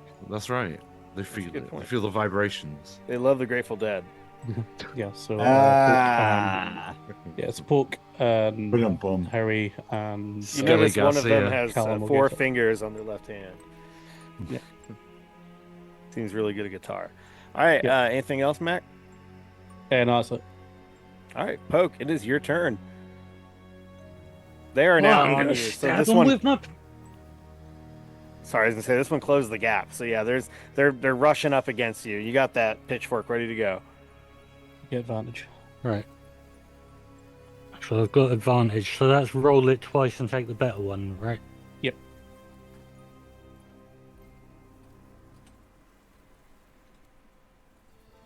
Yeah, you have advantage on it.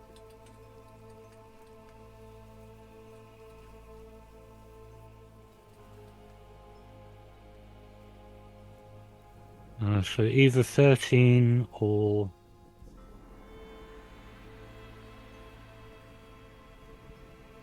20. Yep, that I'll hits. go with the 20.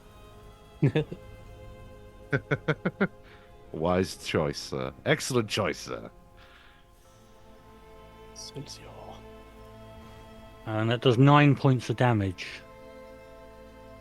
9 points of damage. Okay, and you're just stabbing it with the pitchfork. Yeah, I'm trying to knock its head off. Okay, yeah, you hit it with that pitchfork. It's not quite dead, but you're definitely damaging it. Every time you hit it, Not quite you see digits. some dust flying into the air. He's not dead yet. Not digits, huh? He might get better. Well, you've not have been gravely wounded in vain. Well, he's already dead, isn't he? Come on, guys, don't tempt me to do a shitty British voice right now. He's not grateful. Oh, he's not very let's do grateful, though. He is dead. He's not grateful. Can't quote Monty Python and then Dear make me sweet Concord. embarrass myself. Patsy. Okay, yeah, you hit it. Anything else? Do you have a bonus action or anything like that? Nope. Not got anything else I can do other than hold the door. Oh, the door. All right. So then that means we're gonna move right along to Callum, Salem. Calem. Shalom. Shalom. Shalom. Bob. Bob. Yeah, we're gonna Caleb. talk about Bob. So I'm gonna go into get over towards here. Would I be able to throw a dagger between them?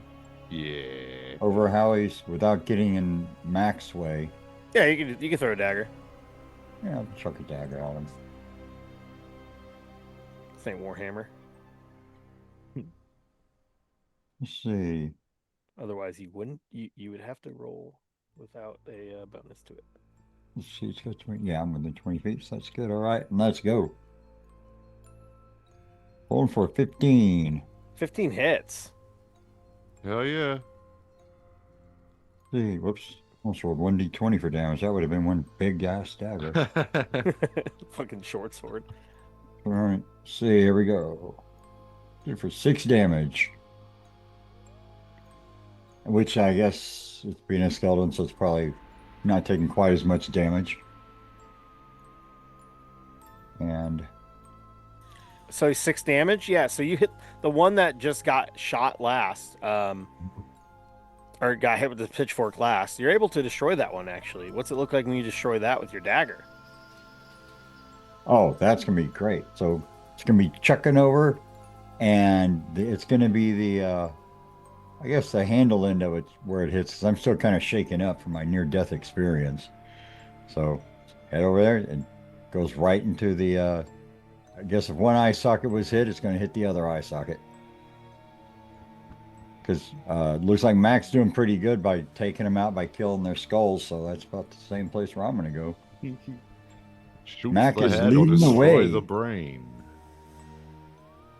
Yeah, I think Mac's going to be in the party leader when all this is done. He may be the only one conscious. He's loyal. He's a fine young kobold. That's right. But I think that's all I can do. I don't think I get any kind of bonus action. Not from this distance. Okay. We would go to Howie. However, another enemy has entered the fray. A new And- challenger approaches. A new challenger approaches. And can from where you're standing, I know Poke can see into the room. Howie, can you see into this room? Or can you only kind of see the I side? guess from the angle that I'm at, I could just see over the threshold and not really much else. So Poke, you're looking into this room, which is mainly dark. Like all the light is coming from the side that you're all standing on in this well-lit room. That seems like, kind of like this headquarters of whoever these people are that are in this basement.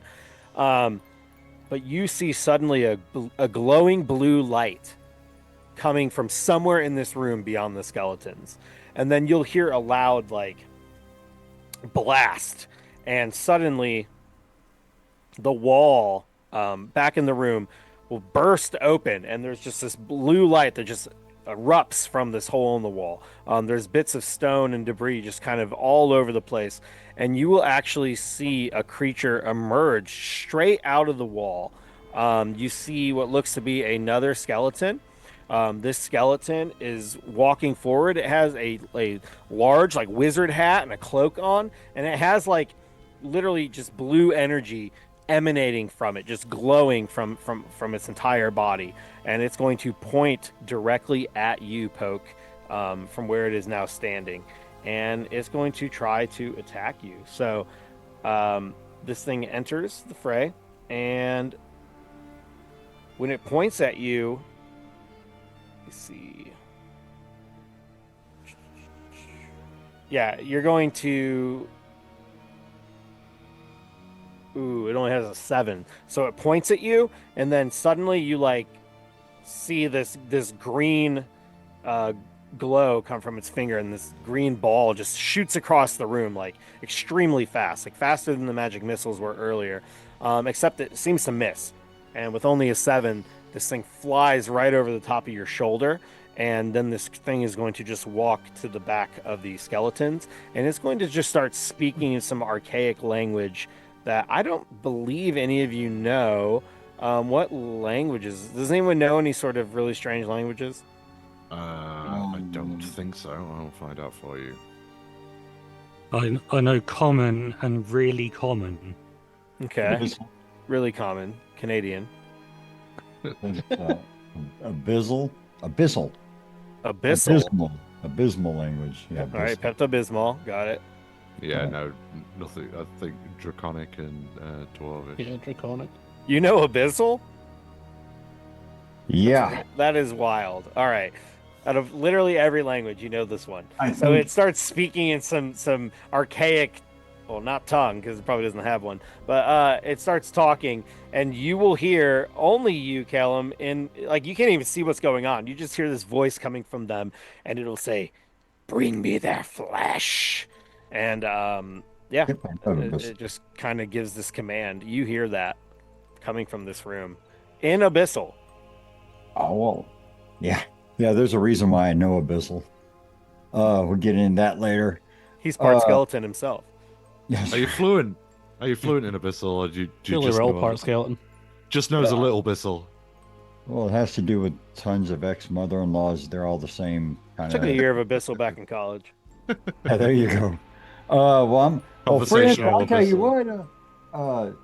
That there skeleton right on over there. It's I hear no, I wouldn't see him. I hear somebody over there talking in a weird, funny language. I can understand him. He was saying, what exactly did he say again? Bring me their flesh.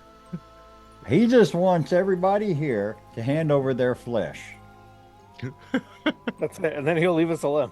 Yeah. It's okay, everybody. He Now, just wants our there's a reason flesh. we call this language common. Is that it is a common language, what we all understand. What happened? You should speak that language. Well, I come from the monastery, so we have to, know a lot of different This things. is all happened in 6 seconds. Is this the best Oh, yeah. time to have this conversation? Well, that's just what he yelled out. So yeah, I'm gonna let him know. No way. Somebody yelling How about he our says in flesh. character. I was yelling at the skeleton to speak common, not at Callum. I thought you were talking to me.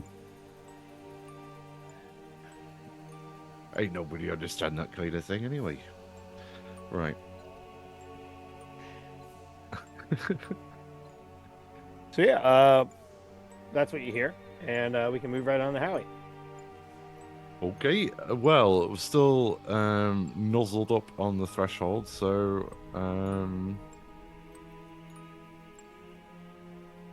let's see. What I might do now that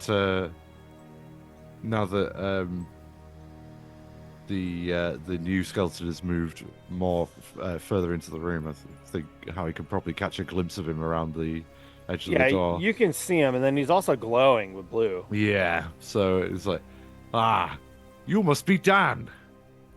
And we Howie lashes out with his quarterstaff at the nearest skeleton and over the threshold. Here we go.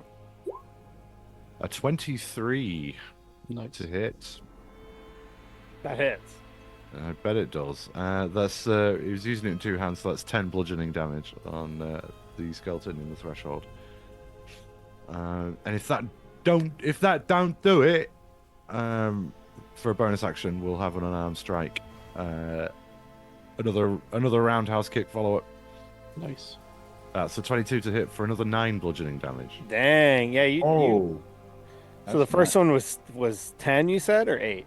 Correct. So it was 10. It was 2 quarterstaff in 2 hands and then a kick for. Yeah. So you kick one of them, and when you crack its ribs, and it drops down to the ground in a pile of bones. And then the other one that immediately kind of fills in its place. There's only 2 of these left, and then the new one with the hat. You just hit that one for 9 more immediately. You're all handling these skeletons pretty handedly. What else? That will do it for me. That's my action and my bonus action. I'm not going to move. So yeah, that's the end of my turn. All right, so that makes it the skeleton's turn. So this one that you just kicked is going to lumber forward. They don't seem to feel pain. It's just they get hit and then they get stopped momentarily and then they continue droning on forward. The skeleton's going to go ahead and slash at Poke again. Poke is just a meat shield right now for these skeletons' short swords. That is a 7 to hit, and then the one behind it is going to swing for another 7 to hit. So I guess they both miss. That's pretty lucky. It's a turn it for the books. And we're turning up daisies. It's Mac's turn. Okay, so Mac's gonna move forward to basically just gonna move closer and kind of hide behind this front one, which is not quite snapping. But he's Okay. going to hide behind this first cot. I'll just roll for hide at the moment.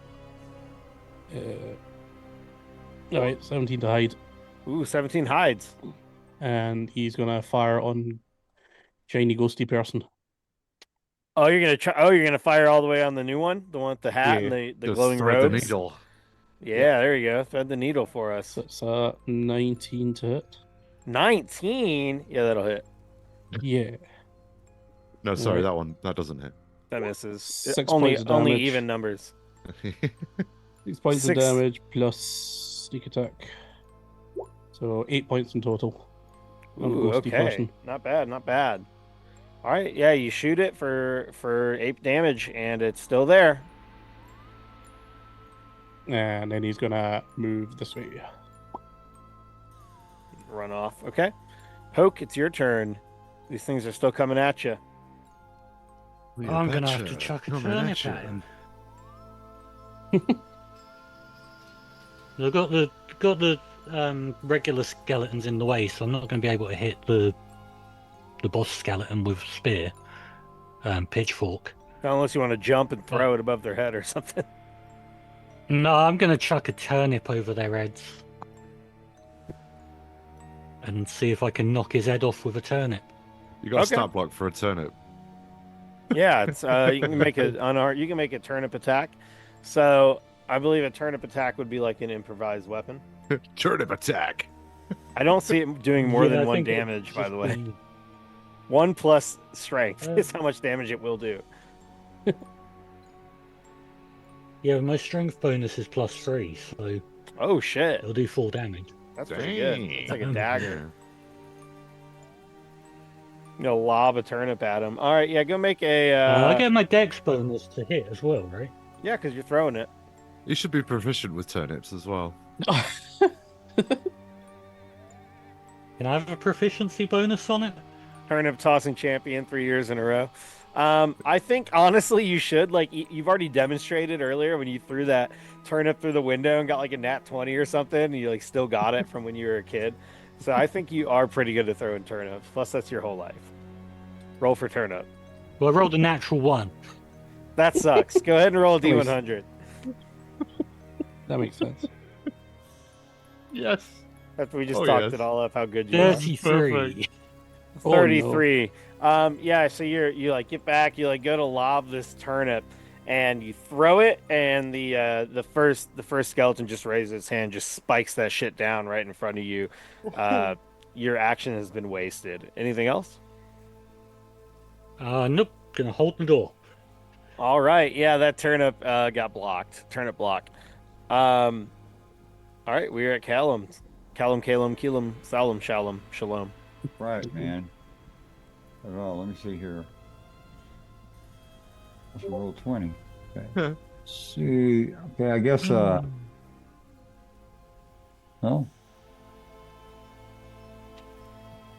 Can I see the bad guy all the way in the back? Hell yeah, you can. All right. He's all You glowing can in see him, blue yeah, and and he's stuff. glowing blue, yeah. All right, well. Shit's turning blue. Well, let's see. I've got 3 more. I got some darts. Yeah, that would have been terrible if you rolled so low. Turnips no longer exist in this world. Oh, that would be something.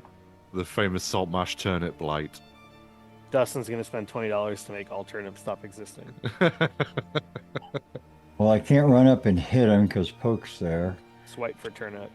So, all right, do I have any good spells? No spells. Okay. Then I will go ahead and chuck a dart at him. Didn't you have Eldritch Blast? Say again? Didn't you have Eldritch Blast? Who, me? Oh, I don't know Yeah. that spell. No, thought- I just got a couple little thought you spells. cast it in one of those previous combats, but I guess I was No, what are you talking about? Me? No, man, I use my hands primarily. I got a couple little tiny spells, but not really that good. Yeah, so I got these little darts here. I think I'll chuck a dart at him. Okay, go ahead and throw a dart.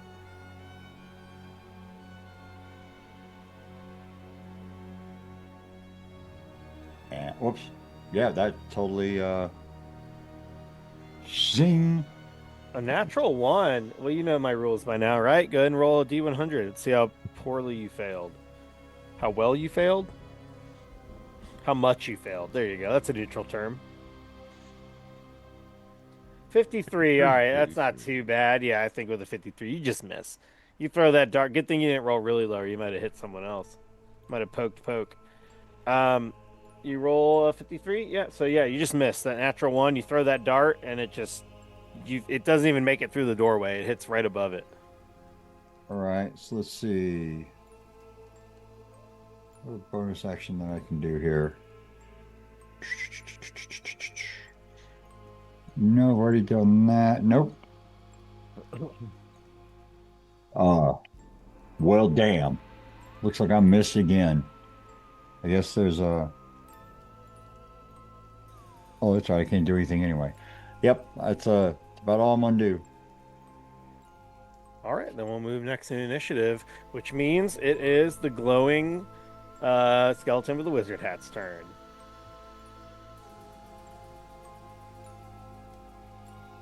Sorry, I'm responding to a thing. All right, so it is their We're turn. addressing the nation. I'm addressing the nation. And then suddenly, yeah, this thing is going to move forward and poke. You were right there. It's going to point its hand at you one more time. Actually, yeah, I guess it was poke last time. Yeah, it's going to poke. It's going to point its hand at you again.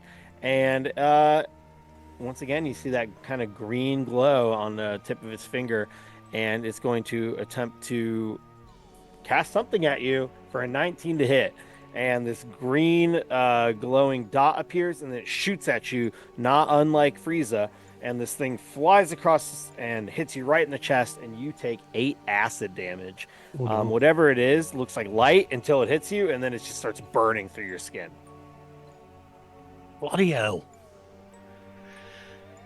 Are you still standing?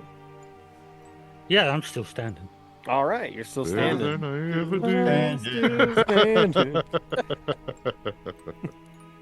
Do I need to get this acid off of me, or does it just stop?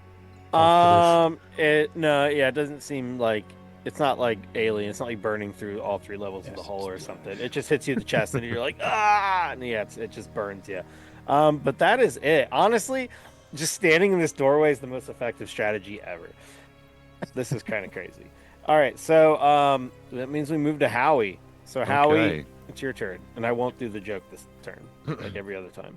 I'm going to, since we've had a short rest, I've got my focus points back. So I'm going to use Step of the Wind to disengage and dash at the same time and move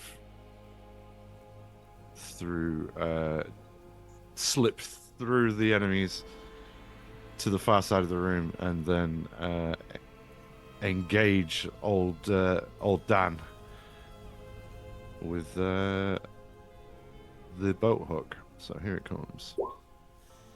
A 9. Does the 9 hit? A 9 does Does a not 9 hit. hit Dan? Oh dear. Well, Dan remains unscathed, and that's the end of my turn because I've just spent a bonus action to be a wonderful move like water between these skeletons. That's still good. That helps me. Yeah, 9 does not hit. Was there anything else you wanted to do? No, because I spent my bonus action to move there without taking 3 attacks of opportunity. All right. How did you? Was that something a monk can do? Or It's did you... step of the wind, so I took the disengage and dash actions at the same time. And you can move through enemies that way? Oh, I could also jump, so it like what did it do, triple my jump speed. It was the same thing I did to leap to the other side of the cellar earlier. Okay. Let me have a look. Does it actually? I don't think you're allowed to move through enemies unless they're smaller or bigger than you. Oh, okay. Yeah, earlier it made sense because there was so much space, but I think because we've Okay. been playing with Couldn't this fit through the bottleneck doorway. from the door Okay. specifically, yeah. Okay. Or else Well, they would have swarmed right past Poke. okie dokie. Well, that doesn't happen then. Retcon. That's fine. So yeah, you're still standing at this doorway. Okay, well, I'd make a failed quarterstaff attack at the skeleton in the doorway then, and we'll do another one-arm strike. Okay. Ooh, 23 for 23 6 hits. bludgeoning damage. Yeah, 6 damage. So that first one that's there, you kill it. You just beat that thing down. And now there's only one skeleton left, plus the skeletal, whatever that thing is, that's wearing a hat and shooting acid damage people. Excellent. The key thing Alright. is it's wearing a hat. It is wearing a hat, and it has glowing blue energy coming off of it, so that's I important mean, as well. even without the glowing blue energy, the hat denotes seniority, doesn't it? That is Yeah. true, yeah. And true, sometimes, yeah. if depending on the angle, the blue energy kind of looks like a wispy beard. Technically, too am a you're the only dog. one. You're the only one without a hat to do. Oh, I thought it had a beard. Kind of, yeah, made of blue energy. We go back to the skeleton's turn. This first skeleton's gonna slash right at Poke. I don't know how Poke's still standing, but that's cool. The skeleton's gonna slash at you with this sword, Poke, and let's see what happens. 14 to hit. Odds are That kind. is a miss. That's a miss. All right, so it slashes at you, and just the fact like it can't get a good swing with this door. It's just not enough to really swing in a way that's going to be very effective. So yeah, it's going to be stuck in the way here, and then we're going to go to Mac. All right, Mac, you're All still right. back there with your gun. Yeah, cutting action, hiding. So I'm just gonna hide, and then I'm gonna go out and pew pew. So that's an 18 to hide. Right, so I'm 18 hitting. hides. Yep, All right. you're able to hide behind the wall over there. Yeah, so I'm gonna come out briefly, pew pew, mage person, and then gonna hide back again.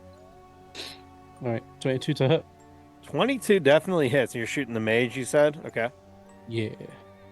All right, here we go. Hey, you don't know it's a mage. It could just be a skeleton with a hat that shoots dirty All right, acid that's bombs. maximum damage again on that attack. And sneak Ooh. attack. All right, 10.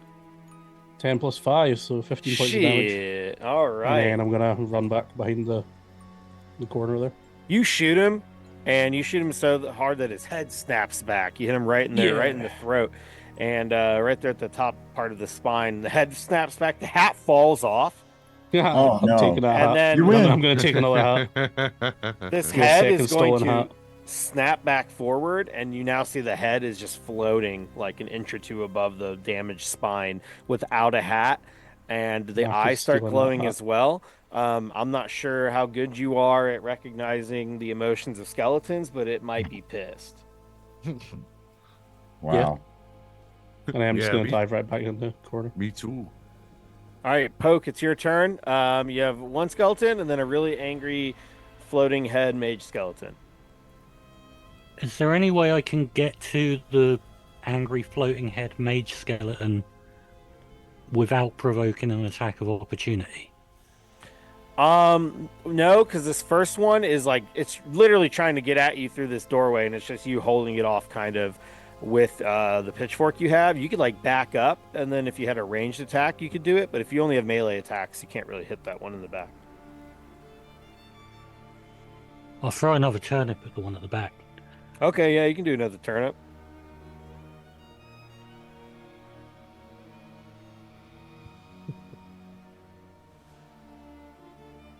Ten is not. Oh, do I get advantage on it No, not the one in the from back. Mac thing?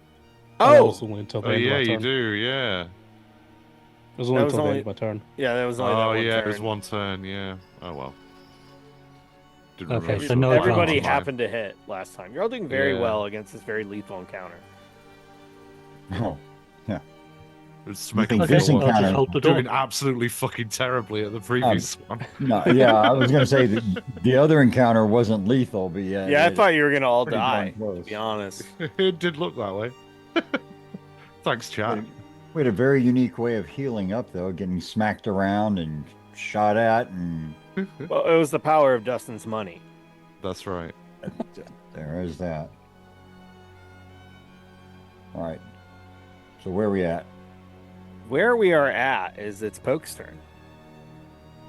Hope, do you want to just attack the? Yeah, if you only have. Oh yeah, you're gonna throw a turnip. So yeah, go ahead and toss the turnip.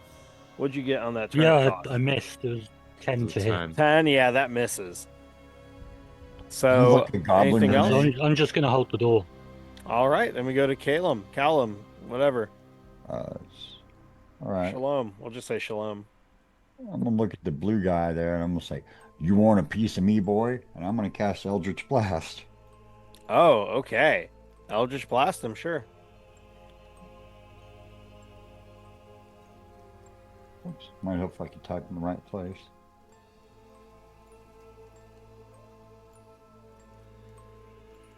Oh, for 15.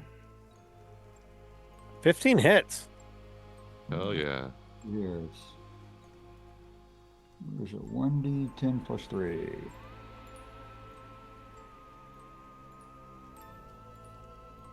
Eh. Kind of wussed out there. Did as my beam comes out, it just goes kind of. I think that it probably would crackle around him a little bit, do a little bit of damage, but doesn't do a whole lot. It's still better than I can do. So you Eldritch blast him for 5 damage. He's definitely still standing. Anything else you'd like to do? I don't think there's a whole lot more I can do. Yeah. All right. Then we will actually go to that creature's turn. So that skeletal alchemist is going to stare right at you, Callum, and then suddenly that blue energy that's emitting from its body will brighten and intensify. And then you'll see that it kind of turns into like what looks similar to like a blue flame, and that blue flame will just completely consume and encompass this entire body, and then it'll vanish. And then suddenly you feel a heat behind you, and it seems like the skeletal alchemist misty stepped across the room and is now standing directly behind you. What And in it's tarnation? going to try to slash at you with its skeletal claws. So it's going to hit you for 13 damage. Well, what did it? Or, I'm sorry, 13 to hit, and then the second attack is Jeez. 15 to hit. I have an AC of 16. Oh, All right. Hang on. I did not cast mage armor, did I? Since I got back. No, since you got knocked. Oh no, not since he got No. knocked out. Oh. No, so it's gonna hit. Oh, Yeah, do they both hit? My AC is 13. Without All mage. right. So the first one does 6 damage. The second one does 2 damage. So you get hit with 2 slashing damage as this thing teleports behind you. Well, the way I see it is that I cast my spell, and then all of a sudden it's like poof, it disappears. I'm thinking I killed it, and now it's behind me and it just beats the crap out of me. I'm still standing, barely. All I'm right. down to 2 hit points. All right. So yeah, it comes up behind you and it Oh, just wait a manages to hurt you. And you know what I'm going to do as a What? reaction? Hellish Rebuke. Ah, good call. Yeah, that does 2d10 fire damage, half the save. Now I haven't cast this in a long time, so I still have to roll. Do I roll an attack or no? He does a save. He on it, does right? a save. Save, yeah. Roll 2d10. And do I add my no, it's a straight 2d10. I don't have anything for charisma on that, do I? So I think it's just 2d10. Yep. Just 2d10. 2d10 Yes. fire damage. Save is dexterity. And it's DC 13. All right, dexterity save. All right, and then that means that let's see, it's just a dexterity save. He's going to have advantage on that. So it's going to be a 14.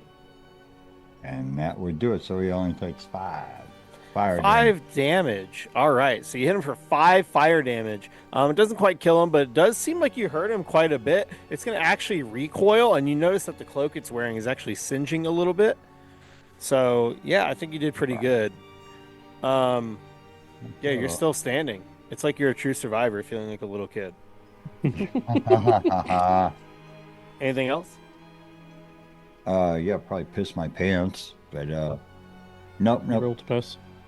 All right, Howie, Roll it's your for piss. turn. You saw this thing like it was just a flash of Howie. blue energy, and it's like across the room.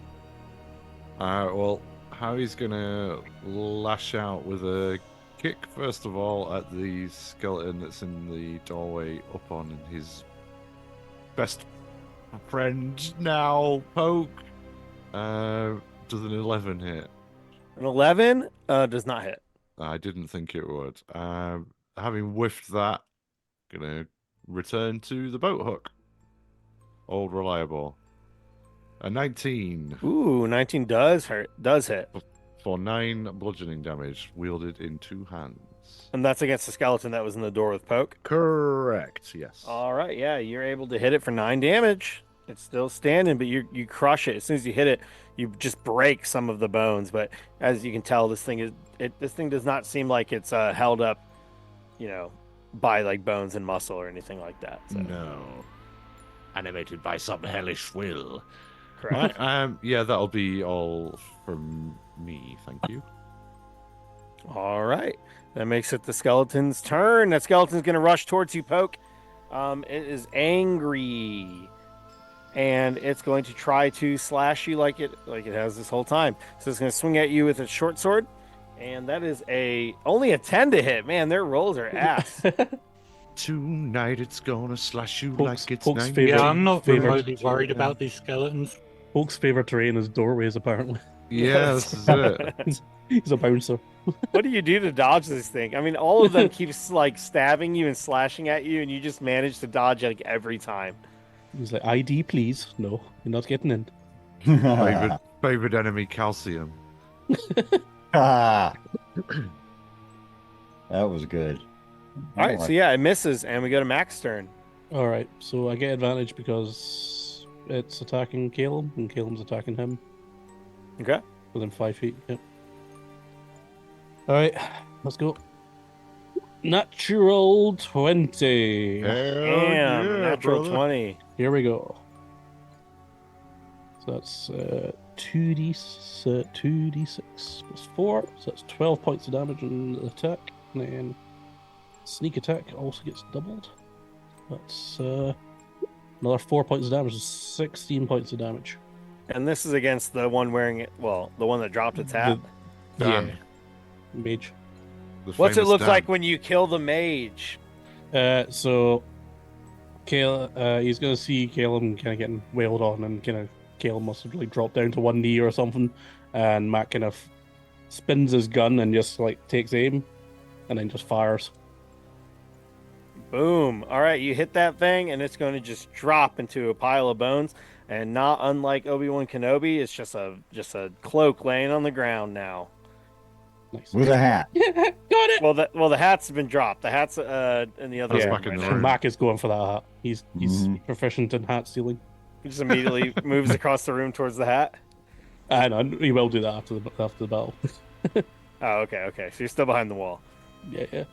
Okay. Great. Wonderful. Anything else? I'll just roll to hide at any point. But Roll for hide. why not? A podcast with all rogues. Roll Right, for hide. 24. 24 hits. 20, I'm sorry, 24 hits. The shadows. 24 succeeds. 24 hits the shadows. 24 hits the wall. Yeah, all right, 24 is successful. So yeah, you're able to hide, and we'll go to Poke. Poke, there's only this one regular skeleton left, and you know it's already been damaged.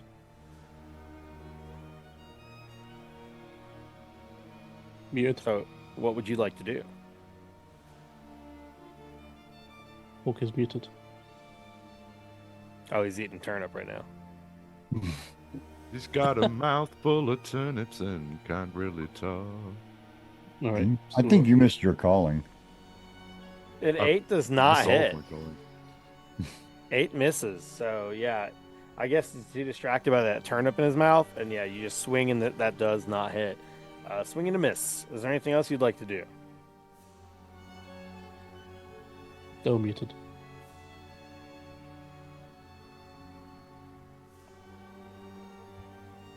I assume he's holding the door. We will go to Caleb's turn. Well, my turn already, huh?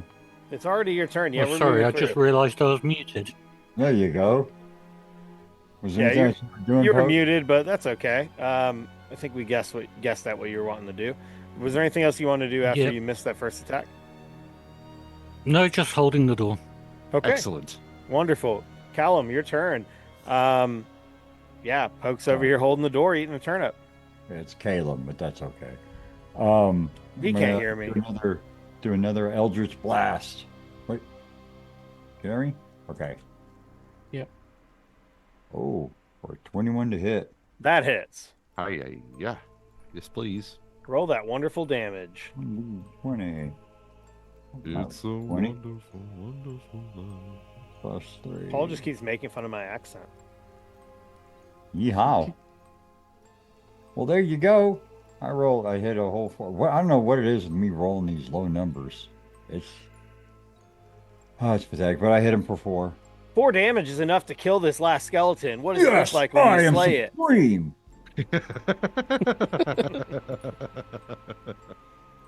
I'm just glad that I got out of a battle that I'm not half dead on. Well, never mind. I'm almost. You are completely- half dead, yeah. Yeah. Got you a Hell- notch on your Eldritch blasting finger. Honestly, though, if you were undead, you might have had some more common ground with some of these skeletons. Well, I was pretty close to being undead. I They're was not half bad dead, I guys. was They're close just to dead dead. guys. Well, if this guy drops, I'm gonna see what else is on that dude that fell beside us. Sure. Sort So of you what I- kill him, and you're gonna go ahead and what are we gonna do? You're gonna check what was beside him. Well, the hat guy. What has he got in his pockets is... Yeah. Yeah, if you want to walk over. So yeah, that whatever it was, skeletal mage, is dead. And well, it was already dead, probably undead, Double dead. double dead, re-dead, and Double. now it's just a pile of bones that are no longer glowing. And then there's this long, black cloak with this kind of gold trim on it, and it's just laying there on the ground. Other than that, it's just some bones and things. Okay. Well, I'm gonna grab that nice little. Can I grab the hat for Mac? Yeah, Oh, if you Max want has already to. Max already booked it. Max got- like sliding under yeah. your legs and that. I was getting the cloak because I'm gonna go and hand it over to Poke and go for your collection, sir. Because you got the robes or. Oh yeah, you got a whole new... Yeah, and Poke's Bit. going to turn around and you're going to see that he's like absolutely covered in cuts and blood and acid damage. And, Holy. he's Yeah, only got you- 5 hit points left. Well, I got less than that. Well, here you go. This should probably go in your little collection there. Oh, that'll do nicely to soak the blood up. I'll take it and just start mopping up all the blood on myself. Was this a tattered cloak, or did it look like it was? Just fancy gold It is, embroidery. Yeah, inside the cloak. So you're searching it, right? Plus Are you just three. are you taking the cloak, or are you just kind of like seeing if he had anything else on him? Well, I was originally just checking to see what all he had, but I was going to give Poke the cloak itself. 'Cause since Yeah, he's- as you're someone's- searching at first, it's just bones. You lift up Yeah. the cloak, and then you realize there's actually something pretty heavy in the pocket. And Oh. You look in the pocket, and you find a large red gemstone. The gemstone seems to be glowing from the center, and it seems like there's like as you stare at it, there's like a twinkle, almost like there's like a living flame in the very center of this gemstone. Does it look like the gemstone thing that we got upstairs? Do I No, this does not look like something any of you've Okay. ever seen. do I hear any voices? Well, not except for the normal ones. You can make an Arcana check though if you'd like. All right. Arcana is. Oh yeah, 'cause he's proficient, so I guess plus 1 for that. 13. 13. You're looking at this thing, and you're not sure what it is, but you know it has arcane power coming off of it. Whatever this stone is magical. How bright is the light? It's shining. I mean, it probably provides about the same light as a torch. All right. 'Cause we hey, were gentlemen, I blinded think, by the light. I was gonna go there, but you beat me to it. Sorry. It was queued up. I was getting ready to go. You were revved up like a deuce. Yeah. All right. So, hey, gentlemen, I think we found another magical light source. Anybody else ever see one of these things before? Oh, glowy rock. Shiny. It's a very shiny. Yeah, it looks nice. That one. Shiny. Yeah, you can all And make an they're, Arcana check if you want to check it. I'll Oh, toss I'm it. not- at Mac, I've just used my second wind to regain some hit points. Excellent. Mac is putting on his fancy hat and seeing if that improves his Arcana. There 5. you No. I'll probably toss it over to Mac because I know if it's shiny and if it's glowy, it ain't gonna last long in my pocket anyway. Mac, He you're putting on your doesn't fancy care for hat. items. He only likes food. Oh, I thought he liked all the shiny stuff. Shinies. Yeah, he likes food though.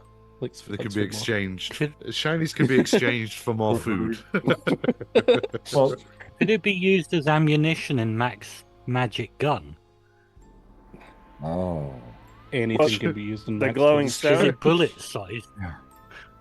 The stone is much too large for that. But Mac, are you taking off your other hat to put on? I am this new swapping hat? the hat. I'm putting my other hat in my kind of bag thing that I've got. All right, so you're taking And off then your other hat. It's like a what was your other hat? putting on Like the a really tricorner floofy hat. type thing. Yeah, a tricorn with a pheasant hat, a pheasant feather. So he's putting Alright, that away, and then he just turns around and just goes, and then, like the hat falls down under it, over his eyes, and he's like pulls it back.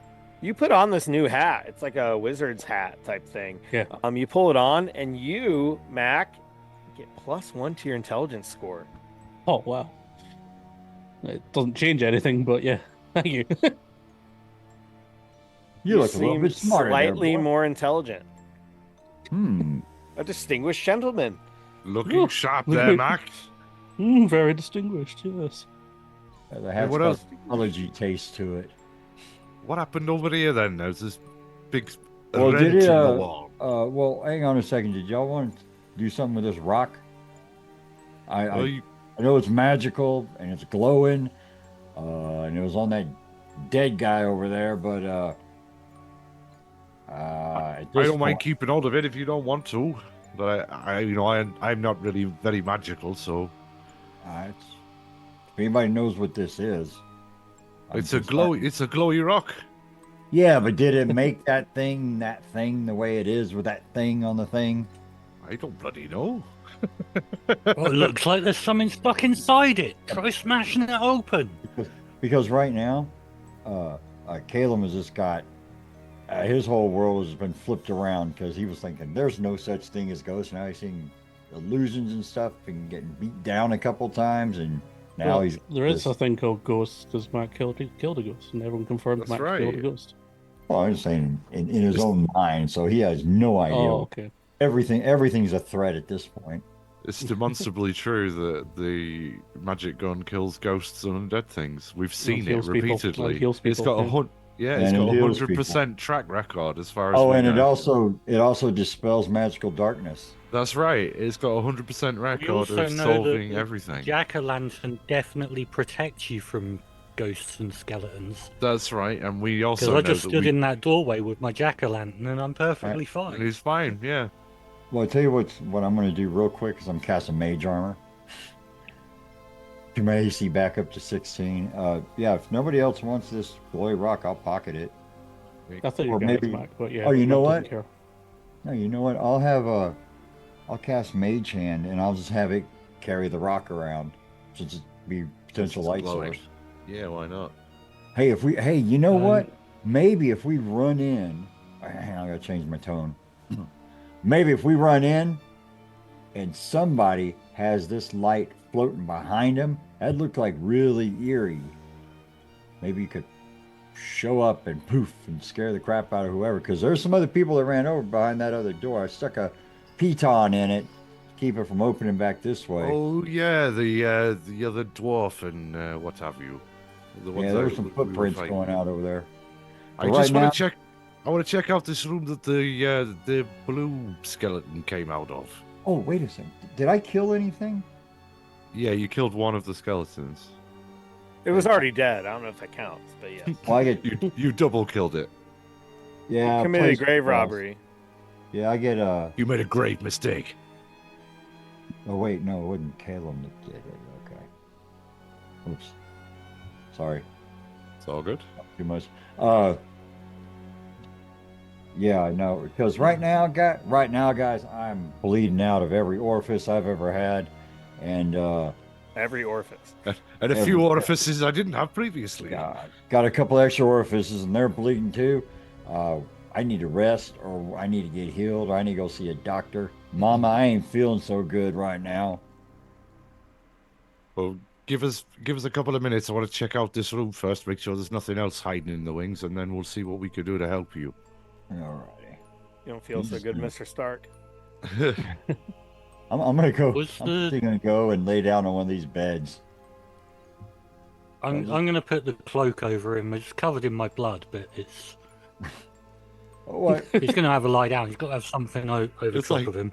Like when they put a space blanket over an accident victim. Yeah. Stop you going Yeah. into shock. Well, it's more just tucking him in. He's obviously gonna have a He's- nap. He's all tuckered out.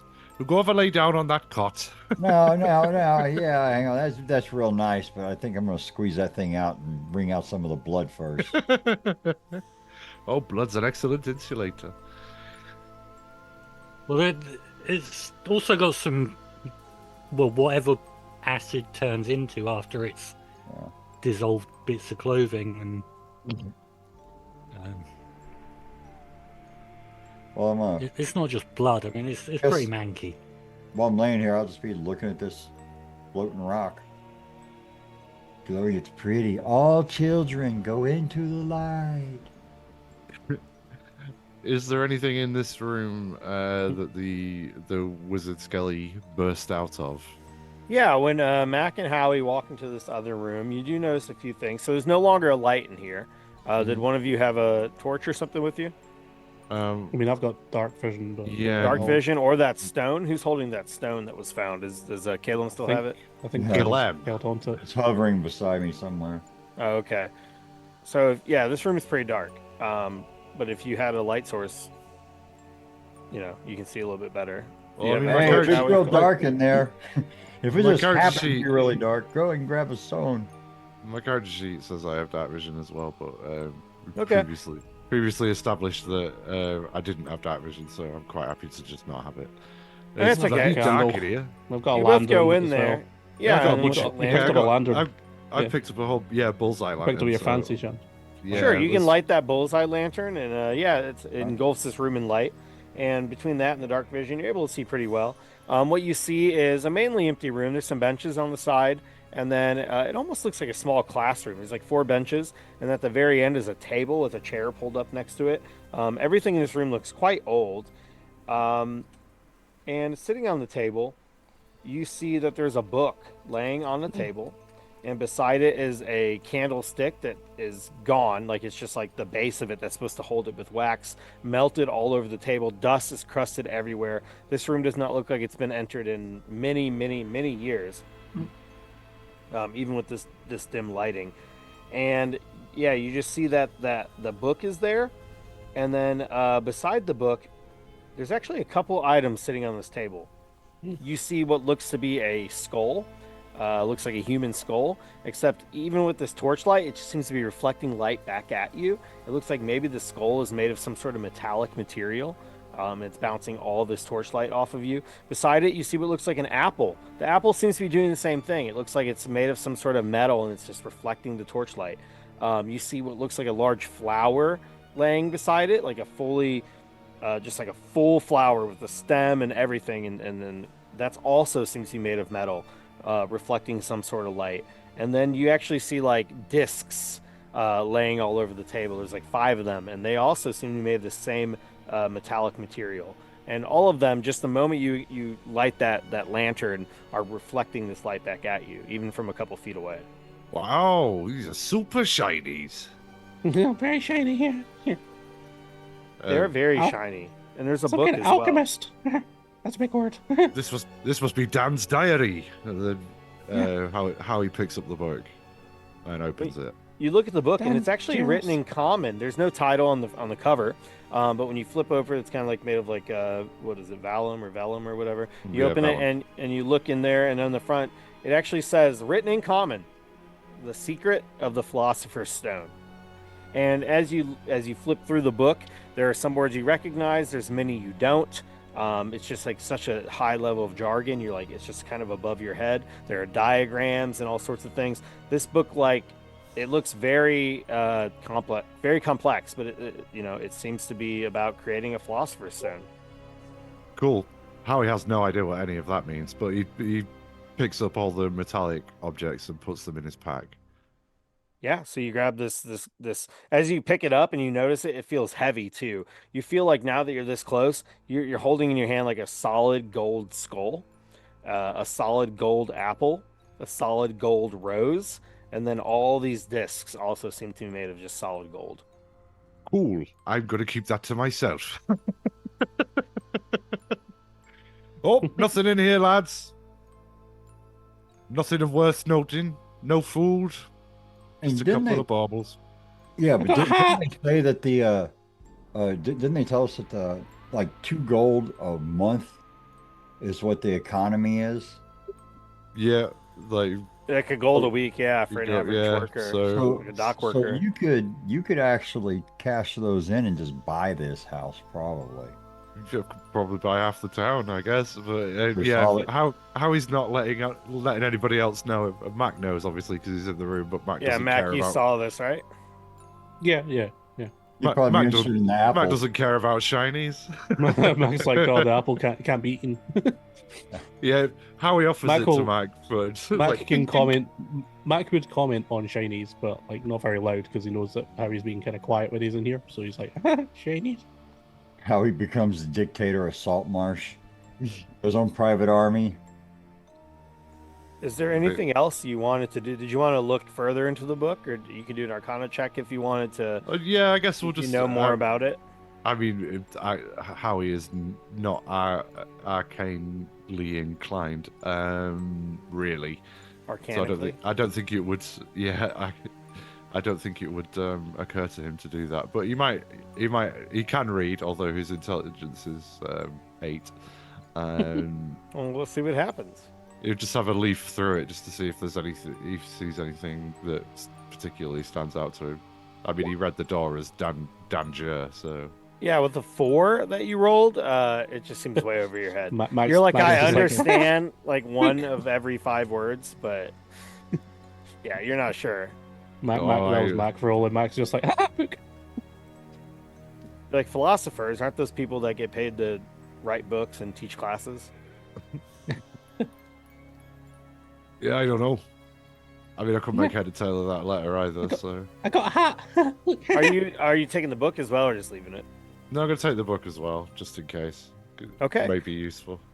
So you collected the hat. Did anyone take the robe?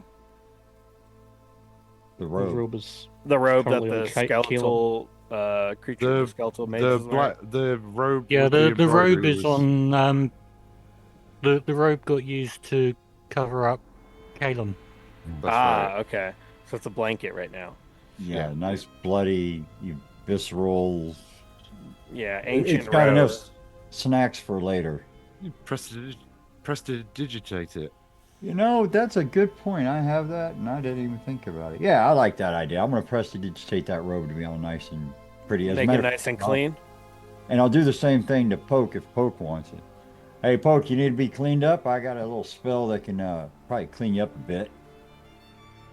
Oh, that'd be very nice. Yeah. All right, so we'll prestidigitate him and whoever else needs to be cleaned up. Callum, if you're wearing And that 2 robe, moons inside a bath. you also get +1 intelligence. Oh, I do for the rope. Yeah.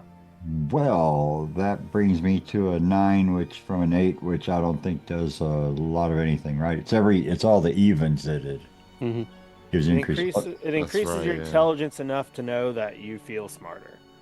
Oh, hey. You notice it. You might even feel more smart. Do I feel smart enough to get up and run out of this crazy place? That's up to you. So yeah, you're all in this room. Did you all want to take like an official another short rest, or what would you like to do next? I will say, Caleb did notice that the bloody footprints were leading to that door earlier, or what you would assume is a door. They just seem to go right into the wall. But other than that, like it doesn't Do seem like we- there's much more hidden here. Do we get how many I hit will dice need a did we full get? rest. Yeah. since we're able to have one. And we've got some comfy beds here. We can have a sit down, eat some turnip. Yeah. I'm just thinking, actually. I mean, how long do we think it's going to take for the rest of that stew to be finished? Oh, I'd I'm say start- probably a I'm couple s- of hours. Oh, right. Well, I'll leave that in your capable hands. I'm just starting to feel a little bit peckish. Mind you, there was some food already in here, wasn't there? Yeah. I just need to, until it's ready, I'll just have a snack on some of this cold cuts. Some cheese. Ah, lovely. Wine and I'm al- cheese. I'm already at full health, but I will take the short rest. All right. Uh, Well, How many hit dice do we get when we take source? Because we did one earlier. 2. One. So you get 2 in Oh, you level get 2, 2. sorry. Ah, yes, Two? of course you do. yeah, you Uh, can use as many as you want, I believe, per short rest, but you just have whatever have level one. you are, you have that many until you take a Yeah. long rest, and then you regain them. Yeah. All right. Oh, bloody hell, I could have Hmm. regained 19 hit points. So like you could do all of them at once, or you can save them, or yeah. Let's see, where's my con? +2. E8. Yay. So what does Hey. it look like in this 30 minutes or so that you spend in this short rest? You all just kind of, there's still all the meat and cheese you found here, some of the wine, you have plenty of beds, all that kind of stuff. Yeah, I'd How probably. is- Oh, go ahead. Yeah, Mac was kind of going back to where he was in the steps and just kind of looking at the steps. Okay. So Mac, he's you're got spending his- this time going up the steps. Did you want to go up them and investigate the top, or what do you want to do? We'll come back to me, I guess. Okay. Harry's just sat at the table with his feet up on it, drinking a bottle of wine.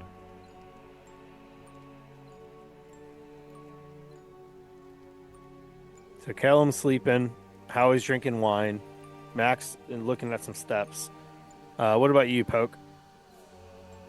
I'm gonna sit on one of the beds and eat some turnip. Okay. So yeah, you all are able to relax here for about 30 minutes. It doesn't seem like anyone else is doing anything other than resting. Mac, did you want to use this time to investigate, or do you want to wait for everybody? At the end of the short rest, I would just because Mac doesn't really need to do anything because he never got hit, so he's just Okay, kind of yeah. like So munching and wandering around, kind of. about 30 minutes pass, and you all are able to recover a little bit of health. And yeah, your short rest is over. What else would you like to do at this point? You haven't heard any sort of disturbances or anything. Yeah. So then Mac was just gonna. Was there a door at the top of the steps, or was it just steps? There is, directly yeah. up? It like goes up, and then it's like flat. Like it looks like there's like a trap door that you'd have to open from below, Sure. kind of like Sure. entering an attic or something. Right. Is there a ladder up, or is it one of these ones where you need to be a tall person to? No, you can just take the steps right to the top, and then you'd actually have to like crouch or something once you get to the kind of the crest Alright, of the okay. stairs. All right. So Mac will just kind of gonna check up the stairs, and then just walk up the stairs. All right, so yeah, Mac, you go up and you reach it and you feel it, and it's like locked at first, but then when you look over to the side, you notice there's like a slide, like a bolt lock. Like from this side, all you have to do is slide it, but from the other Right. side, it would have been unlocked. So if you'd like to unlock it, you can. You just Sure. pull a little metal slide across, it unlocks, and if you were to push it open, you pop your head through the top, and you're looking around, and what you get is a strong smell of some turnip stew. And you find that Right. you are directly in the room above where That you makes all sense. murdered a man with some stew. And That's not what happened. that is where we're Yeah, going to it's go not, ahead. It's not what happened at all. That's where we're going to end this episode of Quest Q. Nice. You can't prove anything, Jeremy. So yeah, thank you everybody. This is the end of this episode. Unfortunately, you're gonna have to wait one more week to see what happens after this.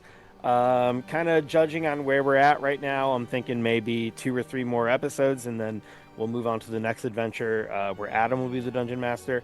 But yeah, we are nearing. We're a little bit past the halfway point, I would say. So thank you all for watching. Once again, I am Jeremy. I'm the dungeon master. You can find me all over, the Majestic Goose Network.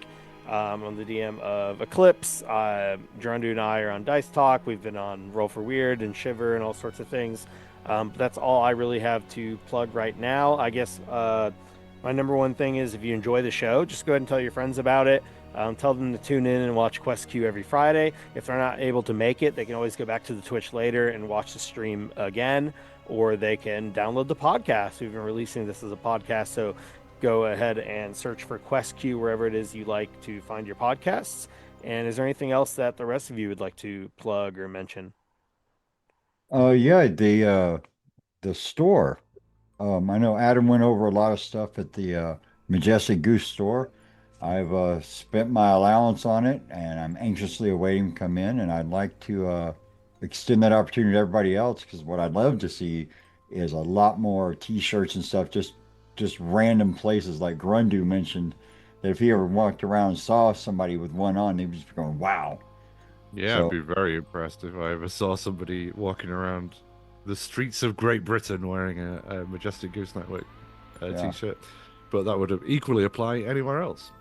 yeah, and Well, I'm going to be down your way in May, so in my way, Hey! all right, you're coming all the way to Texas? Yeehaw! The sunny Well, environs of South Yorkshire. well, I got to figure out something to do for vacation, so I might as well head out that way. Who knows? Come fly with I me. should probably plug the other channel that I I was going to stream on. remind you about that. I'm glad you've Yeah. remembered. Yeah, Grim streams, all one word, on YouTube, not on Twitch. I think that he might have a Twitch. And we're no longer alive. Yeah, we were raiding somebody else. Thanks, Adam. Cut you off. Yeah, It'll is still that be in the pod. It'll be in the pod feed.